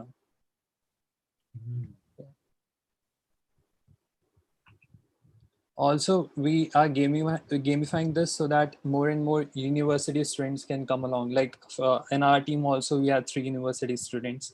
So when we say university students, it's like they're trading their time for money. So once they have this motivation of money, right, where they're not risking any of their capital because they're using flash loans.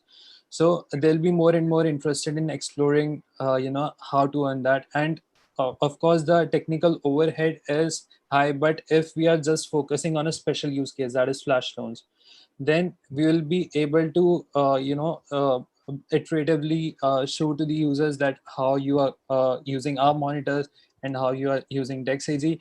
But other than all that, we have also integrated leaderboard in our platform, which will allow them to, also, follow the top profiles, the top players who are performing on our board, and they'll be able to understand, what's going on. Great. Cool. Thanks, Sachin. Thanks, Vitor. And Parth. Thank you, everyone. Mitra. And Sanjay. That's an amazing 5-person team. And we'll move on to our next demo, which is Project HobbyHodlers with their portfolio management tool that they'll be demoing soon. So with that, please welcome HobbyHodlers onto the participation side.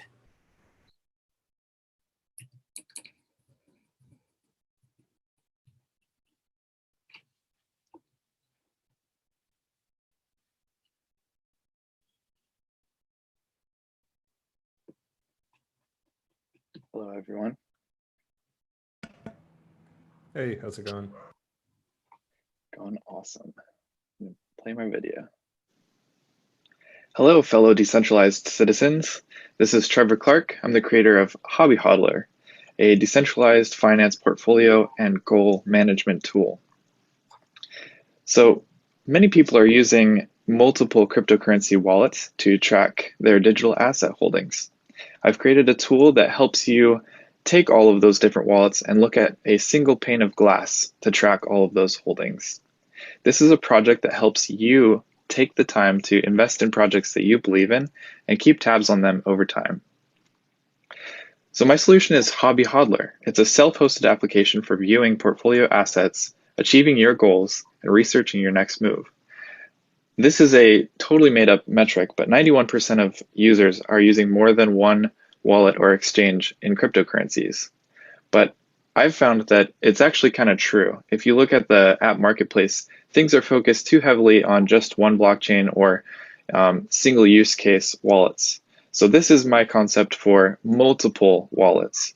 You can even track manual accounts and create goals for those different accounts or portfolios, and just see the overview of your holdings over time. So let's do a quick demo.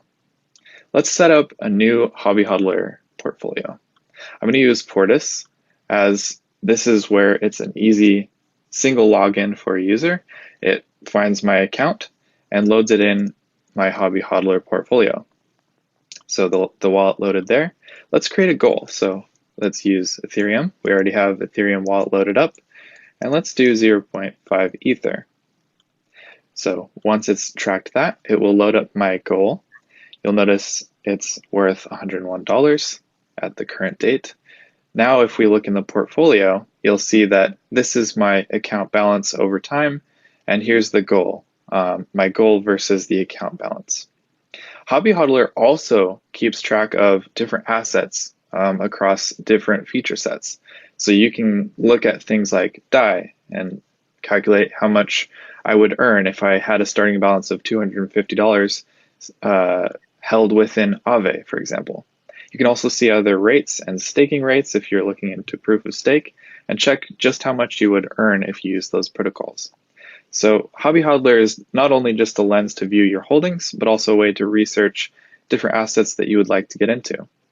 Lastly, it's a decentralized governance for things that you want to research or plan for your portfolio. So I've created a DAO that allows users to add or vote for new features for HobbyHodler to track. If you'd like more information, check out the repo, which has a full visual walkthrough of what I just demoed. It also shows the other features that are available, like alerting on stake or price for assets that you hold. There's lots more features. And lastly, I just want to say thank you very much. Hope you enjoy the rest of your afternoon. If you'd like to learn about more things about HobbyHodler, check out the repository and see the other cool features that I have in mind. Thanks a lot. All right, thank you. Any questions?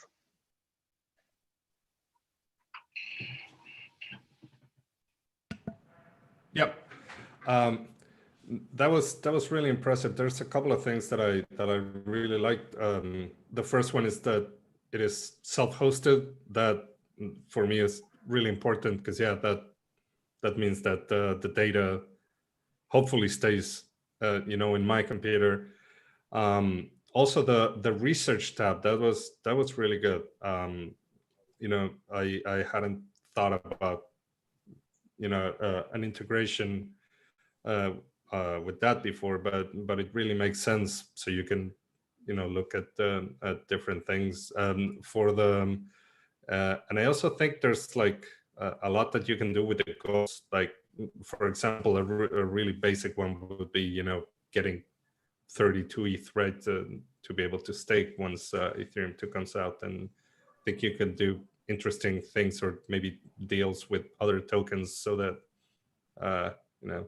you can earn some money from this project by maybe showing promoted the goals. I don't know, I'm talking out loud, but I thought this was really good. Congratulations. Thank you. Yeah, that's exactly what I was going for. And I'm hoping that other people can run this themselves as well. And if that DAO integration finishes, I can actually have people buy into tranches and be part of that goal and income.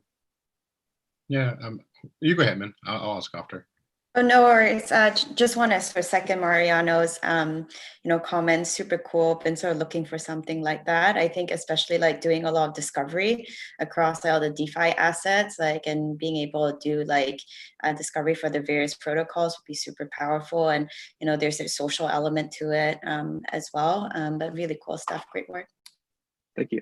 Yeah, I just wanted to say that the one thing people do in this space is hodl, so obviously that's a good target audience to go after. I think what it sort of reminded me of as well was a project called Rotkey, but that's more to do with accountancy and, you know, doing your taxes. And I feel like something like that could also be, there's like some intertwining connection you could have there. This here shows you how you make more money. This shows you how you deal with your accountancy, and it's all self-hosted. And I don't see why. I think people pay money for what you're doing anyway. If it makes them more money, they can pay you for it. Sounds good. I like that. I'll look into the project. Thanks so much, Trevor. And we've seen Trevor at some of your in-person events, so glad to see you participate in Hack Money too. And with that, we'll move on to our next demo, which is Team DeFi BTC. Please welcome them here, and let's check out their BTC on ETH demo.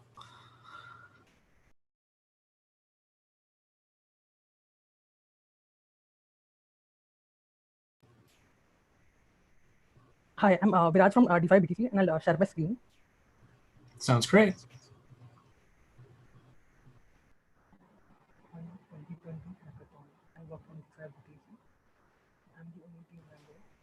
Hey, Viraj, can you increase the volume? I think there's some audio volume issues. Yeah, I increase the volume. It's like max.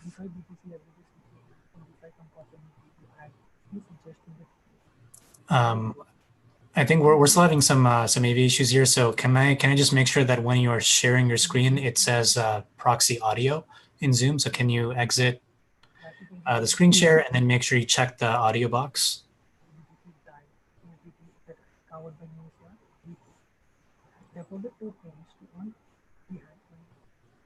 So I think the video is still playing, but doing that again will route the audio directly to Zoom.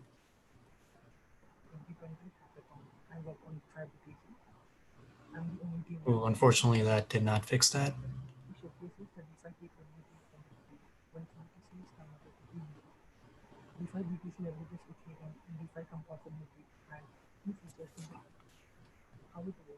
Viraj, can you confirm that you have checked the share audio checkbox when you get the screen? I've done that. Huh.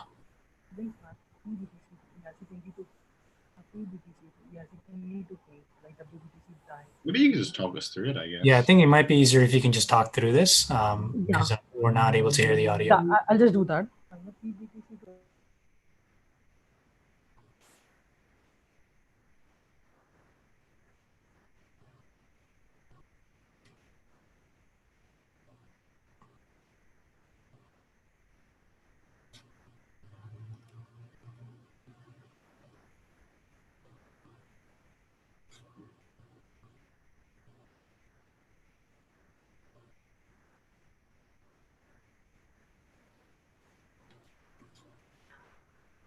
Yeah, so for this hackathon, I worked on DeFi BTC. So what DeFi BTC allows, it basically brings DeFi capabilities to Bitcoin.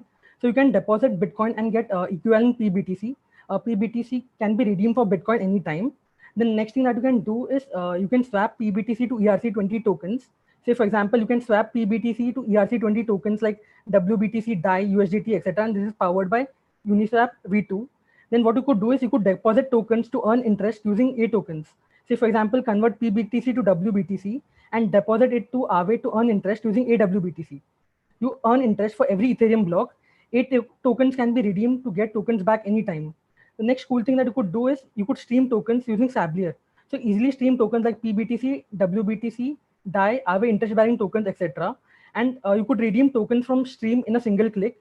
The final thing is you could send or receive any ERC20 tokens like ADAI, PBTC, DAI, etc. I've also created an open source project which allows merchants to process DeFi payments.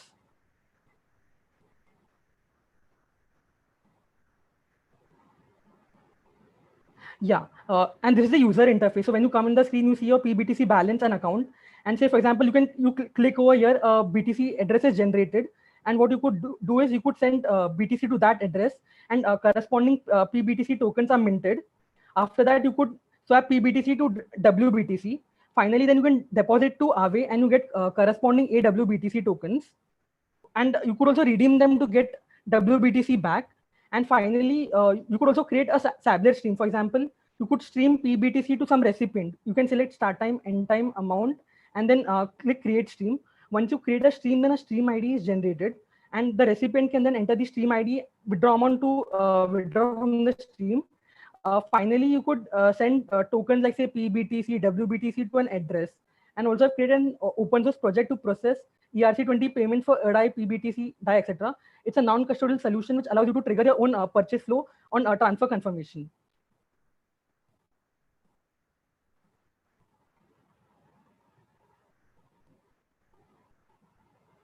Yeah, any questions?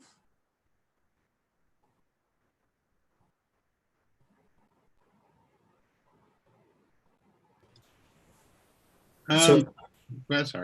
I was gonna say, Viraj, I'm still kind of playing your video on my end without the audio because I thought you were gonna just do this thing in tandem, but I can still play the rest of the video, or you want me to stop and we can just go on to the question? You can play the video. You can play and I can continue seeing. So basically, once you generate a BTC address, right, you can scan from a wallet and send BTC to that address, and corresponding PBTC tokens are minted, and you can also redeem them to get BTC back anytime. And the next step, if you continue the video, then this swap tokens feature. Say, for example, you could swap PBTC to WBTC, and if you enter the from amount and to amount is automatically filled. And once you get the WBTC, right, then what you can do is you can deposit it to Aave to earn interest using AWBTC. And then what you can do is you can also redeem AWBTC anytime. And after that, then you can also create a Sabler stream. Say, for example, you could stream PBTC tokens to a recipient. You just enter the amount, start time, end time, and the recipient address, and then it would stream tokens to the recipient. And what it does, it at the end, when the stream is created, it creates a stream ID. So the recipient can enter the stream ID to withdraw from the Sabler stream. If you can see over here, this is a Sabler UI, and then you can withdraw from the stream once that's done.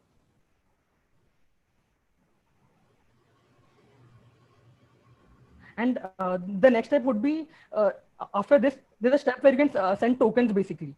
Like say, for example, you can send PBTC tokens or say a DAI to any recipient. And what also I've done is I've created an open source project, basically, which is a non-custodial solution. So you run this script, and what it does is it watches for ERC20 transfers to address. And what you can do is you can run a script to process the purchase. And for this, DAI is the perfect currency because it increases in balance over the time. And this is an example of the script. Here I got a payment say from this address and to address, and this is the amount. So here what I can do is I can write a custom script which triggers the purchase. And it's a complete non-custodial solution, so you don't have to trust anybody. Like you can just run them on your own servers. And finally, the front end is powered by React.js. that utilizes smart contracts from P tokens, Aave, Uniswap, WETH, Sabler. Supported login options are MetaMask and POTUS. Front end is hosted on Netlify and Skynet. ERC20 payments processor utility is powered by Node.js. And the future work would be mainnet release and to add more features and improve UX further. And it's live on Roption on Netlify as well as CSky. Yeah, can I ask one question? Yeah, my understanding is that you've built a user interface where I can deposit in, let's say, BTC. I can then lock that in this, how do you pronounce it, Sabler, and then I can stream, that BTC to someone else, and I can withdraw that at some point. So it's sort of like a user process around it. Is that a fair way to describe it? Yeah. Yeah, that's the perfect description. Even stream tokens, like during the duration, the balance for the recipient keep on increasing, withdraw that, and the full balance is available.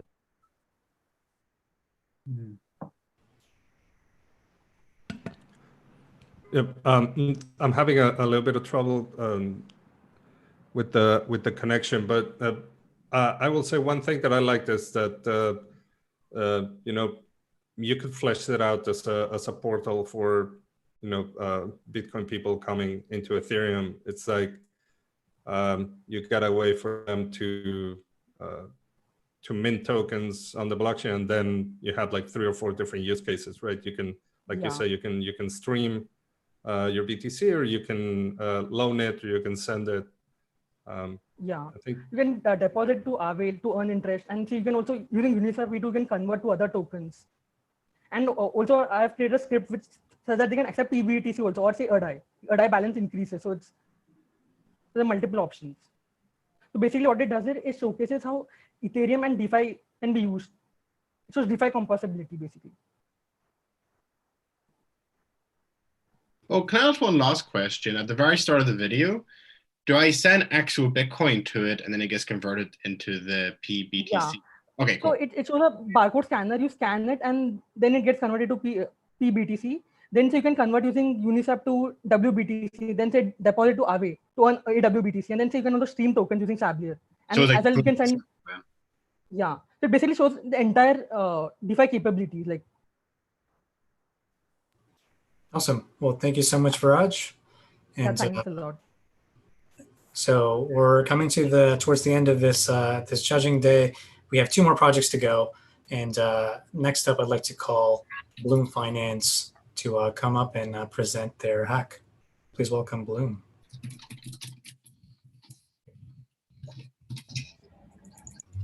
Hello. Hey, Robert. Let's start with sharing my screen here. We'll get the video rolling. G-Part. I worked on the front end and the smart contracts, and my teammate Kelvin Lockwood worked on the design and documentation, along with a lot of ideas and planning for this project. We are Bloom Finance.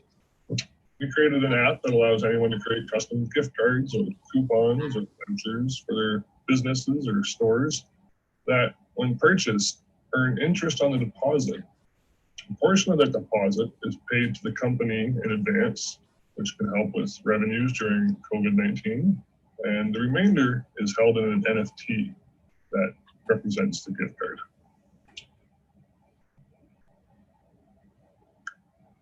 Why? For one, it's your money and you deserve the interest on it. So when you create a gift card or buy a gift card, the money that goes into that gift card is still technically yours, and you should be earning the interest from that deposit. Also, during times of crisis such as COVID-19, it does help companies to generate a revenue and keep them afloat by being able to pay half of the gift card value to the company in advance, while the other half sits in escrow earning interest for the gift card holder until they're ready to go to the store and spend it, perhaps at a time when the store reopens after COVID-19. And there's, of course, nothing better than accepting advance payments for goods and services. So it can help both the customer and the businesses. We have integrated with Portis for wallet management and Aave for interest-bearing tokens, and the whole website is hosted on IPFS for decentralized hosting. At this point, I would love to jump into the demo, but unfortunately, I did not have enough time to complete the entire UI. As I started a new job last week, working with Pool together, and I just had to shift priorities to that for the last couple of weeks, which really put a time crunch on my abilities to deliver for the hackathon. But with that said, I can demo what we have so far. So this is the UI, the main landing page where a person would come and find a company that could see all the coupons that company might have, or if they already have a coupon or a gift card, they can scan it to manage that coupon or gift card, see the balance, see the interest, destroy it, claim all of the assets in full, or if they take it to a store, they can use it at a point of sale system to redeem items in store. And if they are a company, they can register companies. We'd like to whitelist this at first to prevent scam companies popping up that claim to be a store that they're not, things like that, until we figure out a real solid way to prevent copycat stores and theft of funds. So to begin with, we'll sign in, we'll connect with our Portis integration. As you can see, we're connecting through their iframe or their open window. Once it's connected, we have connected our wallet address to Portis, and that's pretty much as far as the UI has gotten. At this point, I'm going to jump over to the smart contract code to give a brief walkthrough of how the Aave integration works. Yeah, a lot of So this to is begin with, there's a controller contract. more technical. If you guys wanted to go through this or not, should I just let the video play, or did you want to stop there? I think you can let it play. It manages purchases and redemption of coupons. So it has a bunch of other helper functions, such as getting the principal, interest, balance, other coupons, stuff like that. The first step would be to register as a member. Memberships are created as an NFT, a specific type of NFT. That way, memberships can be transferred as easily as an NFT token. And when creating new types of coupons, you have to supply your membership token ID to confirm that you have created a membership. Once you create a type of coupon, you can create multiple types of coupons for your company. You can specify the max supply of coupons for this type, the minimum amount of deposit. Minimum might be $10, but with the system we're designing, we are not planning to restrict the consumer to increments of 10, 25, 50, 100. Being blockchain based, we can allow the consumer to deposit any amount of assets into the gift card as they want, provided they meet the minimum deposit. And then we supply a reserve ratio, which is the amount of money that's going to go to the company in advance and the amount that's going to be reserved for the NFT in order to generate interest upon it. And there's a minimum reserve ratio just to make sure that we do have a deposit in the NFT that can generate interest so that your gift card does grow. When someone comes to mint a coupon, if they purchase a coupon, they'll provide the coupon type and how much money they want to put into their coupon or their gift card, in which case we then deposit our asset tokens into Aave. And the way that works is we've created a bridge.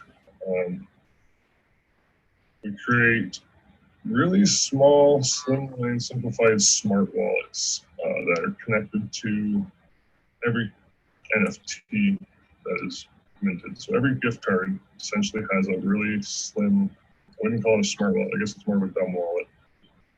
It really doesn't do much beyond providing access to the funds laying in it and a place for the interest to grow from Aave. So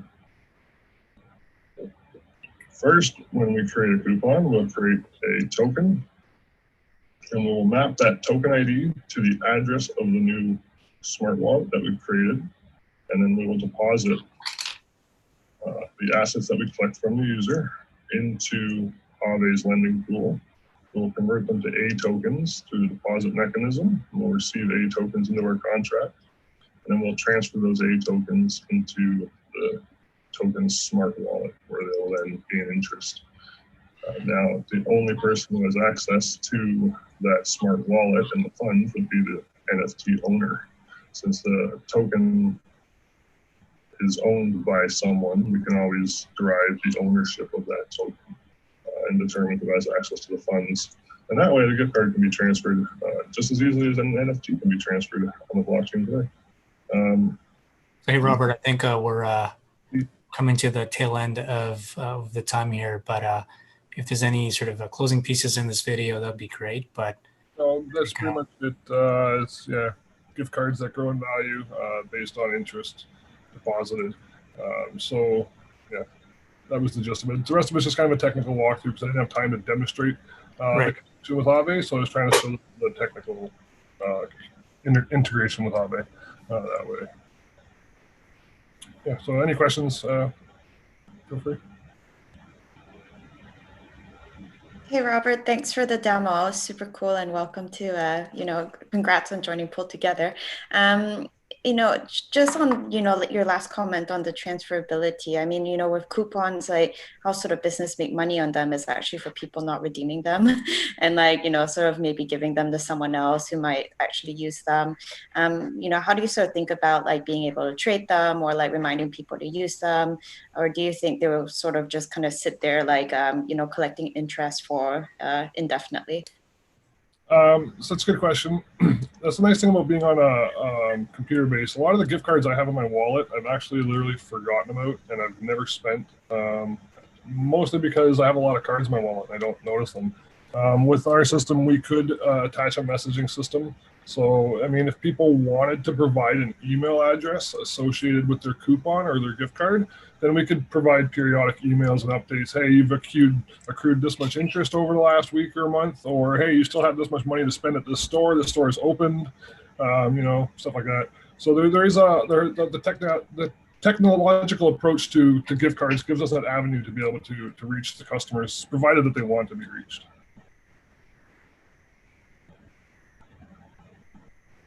Even though I'm not a judge, I just want to comment this is a really cool idea. Thank you. Appreciate it. Well, thank you. Thank you, guys. Awesome. Thanks again, and congrats on shipping and demoing.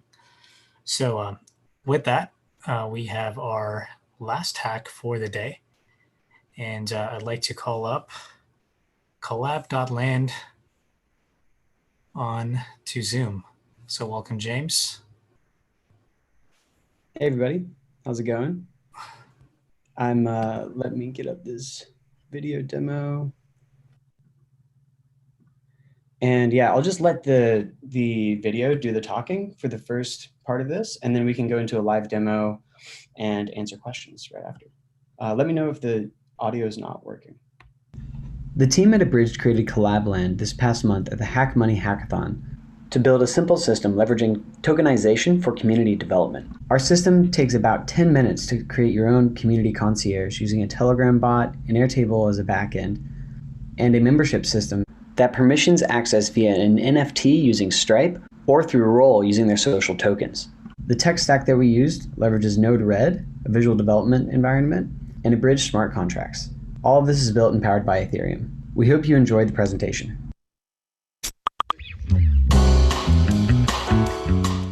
Hello, welcome to Collab.Land. I will be your guide in this journey. Collab.Land builds better communities by giving creatives and leaders all the tools they need to co-create, engage, and organize their people. To understand where we come from, let's go back to the beginning of the internet. In February 1985, a community of writers, journalists, futurists, thinkers, and musicians came together to form a membership called the WELL, the Whole Earth Electronic Link. They used email and a primitive forum to discuss philosophies and ideas about the future. Human connection continued to evolve from online forums and email groups to more sophisticated social networking sites. The innovation of the internet allowed humans to connect to each other across the world in a simple, instant, and powerful way. With more companies working remotely since the pandemic, society is rapidly transitioning to a more virtual future, and the importance of community connection could never be stronger.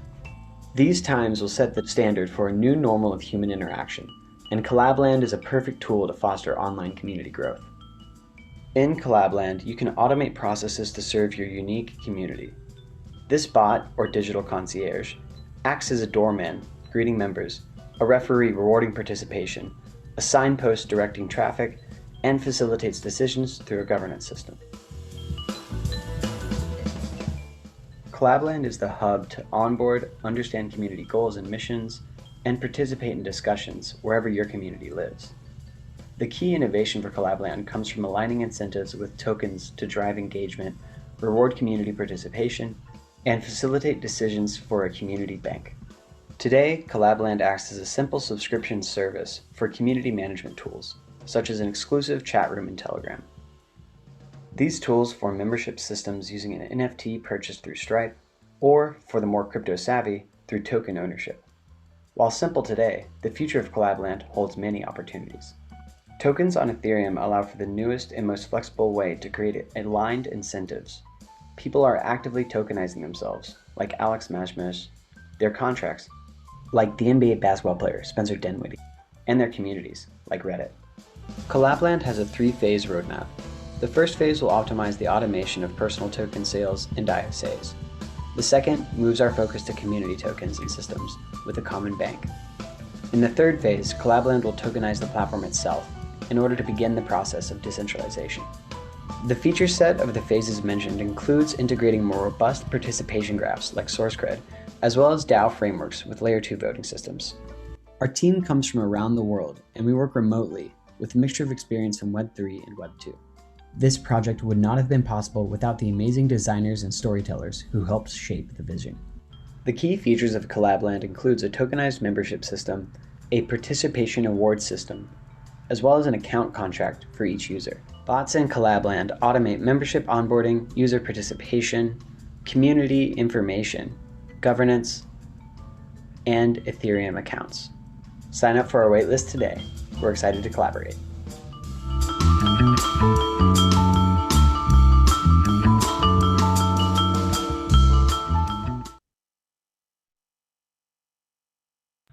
Cool. So I'm happy to field questions right now. We can also jump into a live demo of kind of what the Collab.Land looks like on the admin side as well as the user side. What do y'all have any questions immediately? I would like to see it on the user side. On the user side? Sure, that's perfect. So let me pull this up. So this is going to be a bit of a meta screen share here. So James Young, can you all see this? Yes. Great. I wonder if I can make it bigger somehow. Can you see it better now? No, it's still the same size. Okay. So James will be pulling this up, but here I can also kind of show what this is going to look like on my end. So what he's going through, and I'm already a member of this group, but essentially I send him the tutorial bot, the Collab.Land bot. This is our community bot. And then he hits start and the bot welcomes them. Hey, here's our group. They have maybe some information about the group, messages and things. And then you can actually pay with Stripe. And the Stripe is going to mint an NFT. Right now it's hooked up to a minter in Kovan. And actually the Stripe only works in mobile. That's why we have James here. So James, can you hit there? There we go. So if you can see Stripe, James is now paying with Stripe and he's going to insert a demo credit card, a test credit card.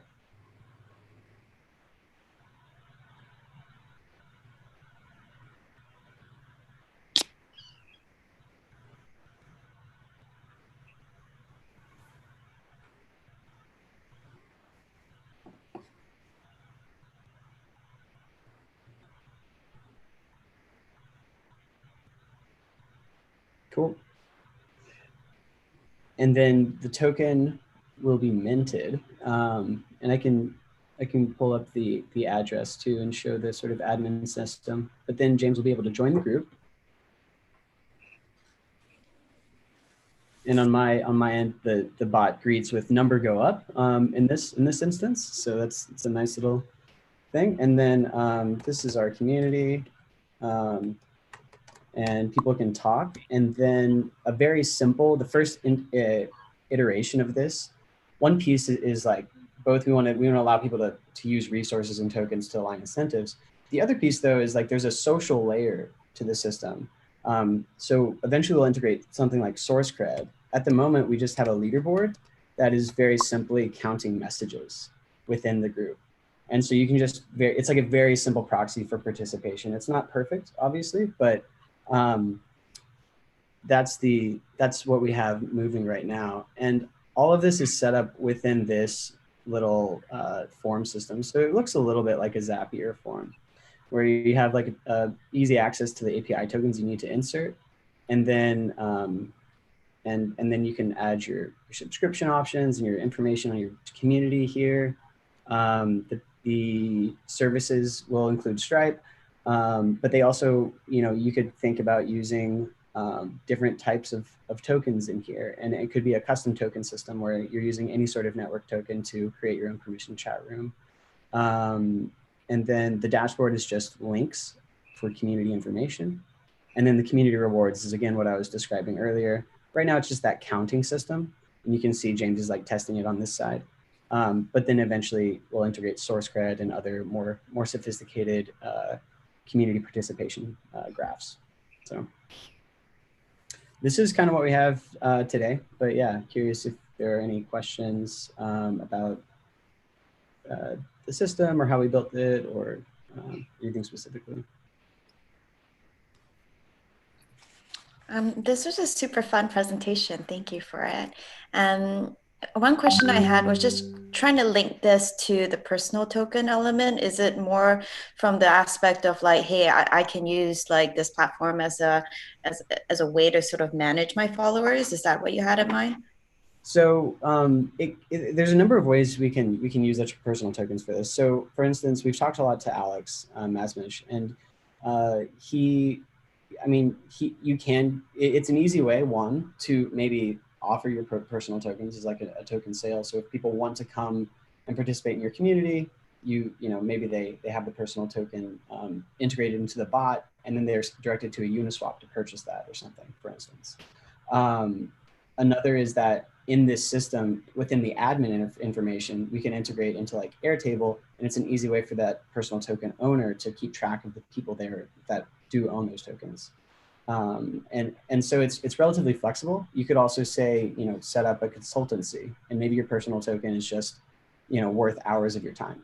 And that whenever people come to your consultancy, it's automatically like siphoning off that number of tokens that are relevant for your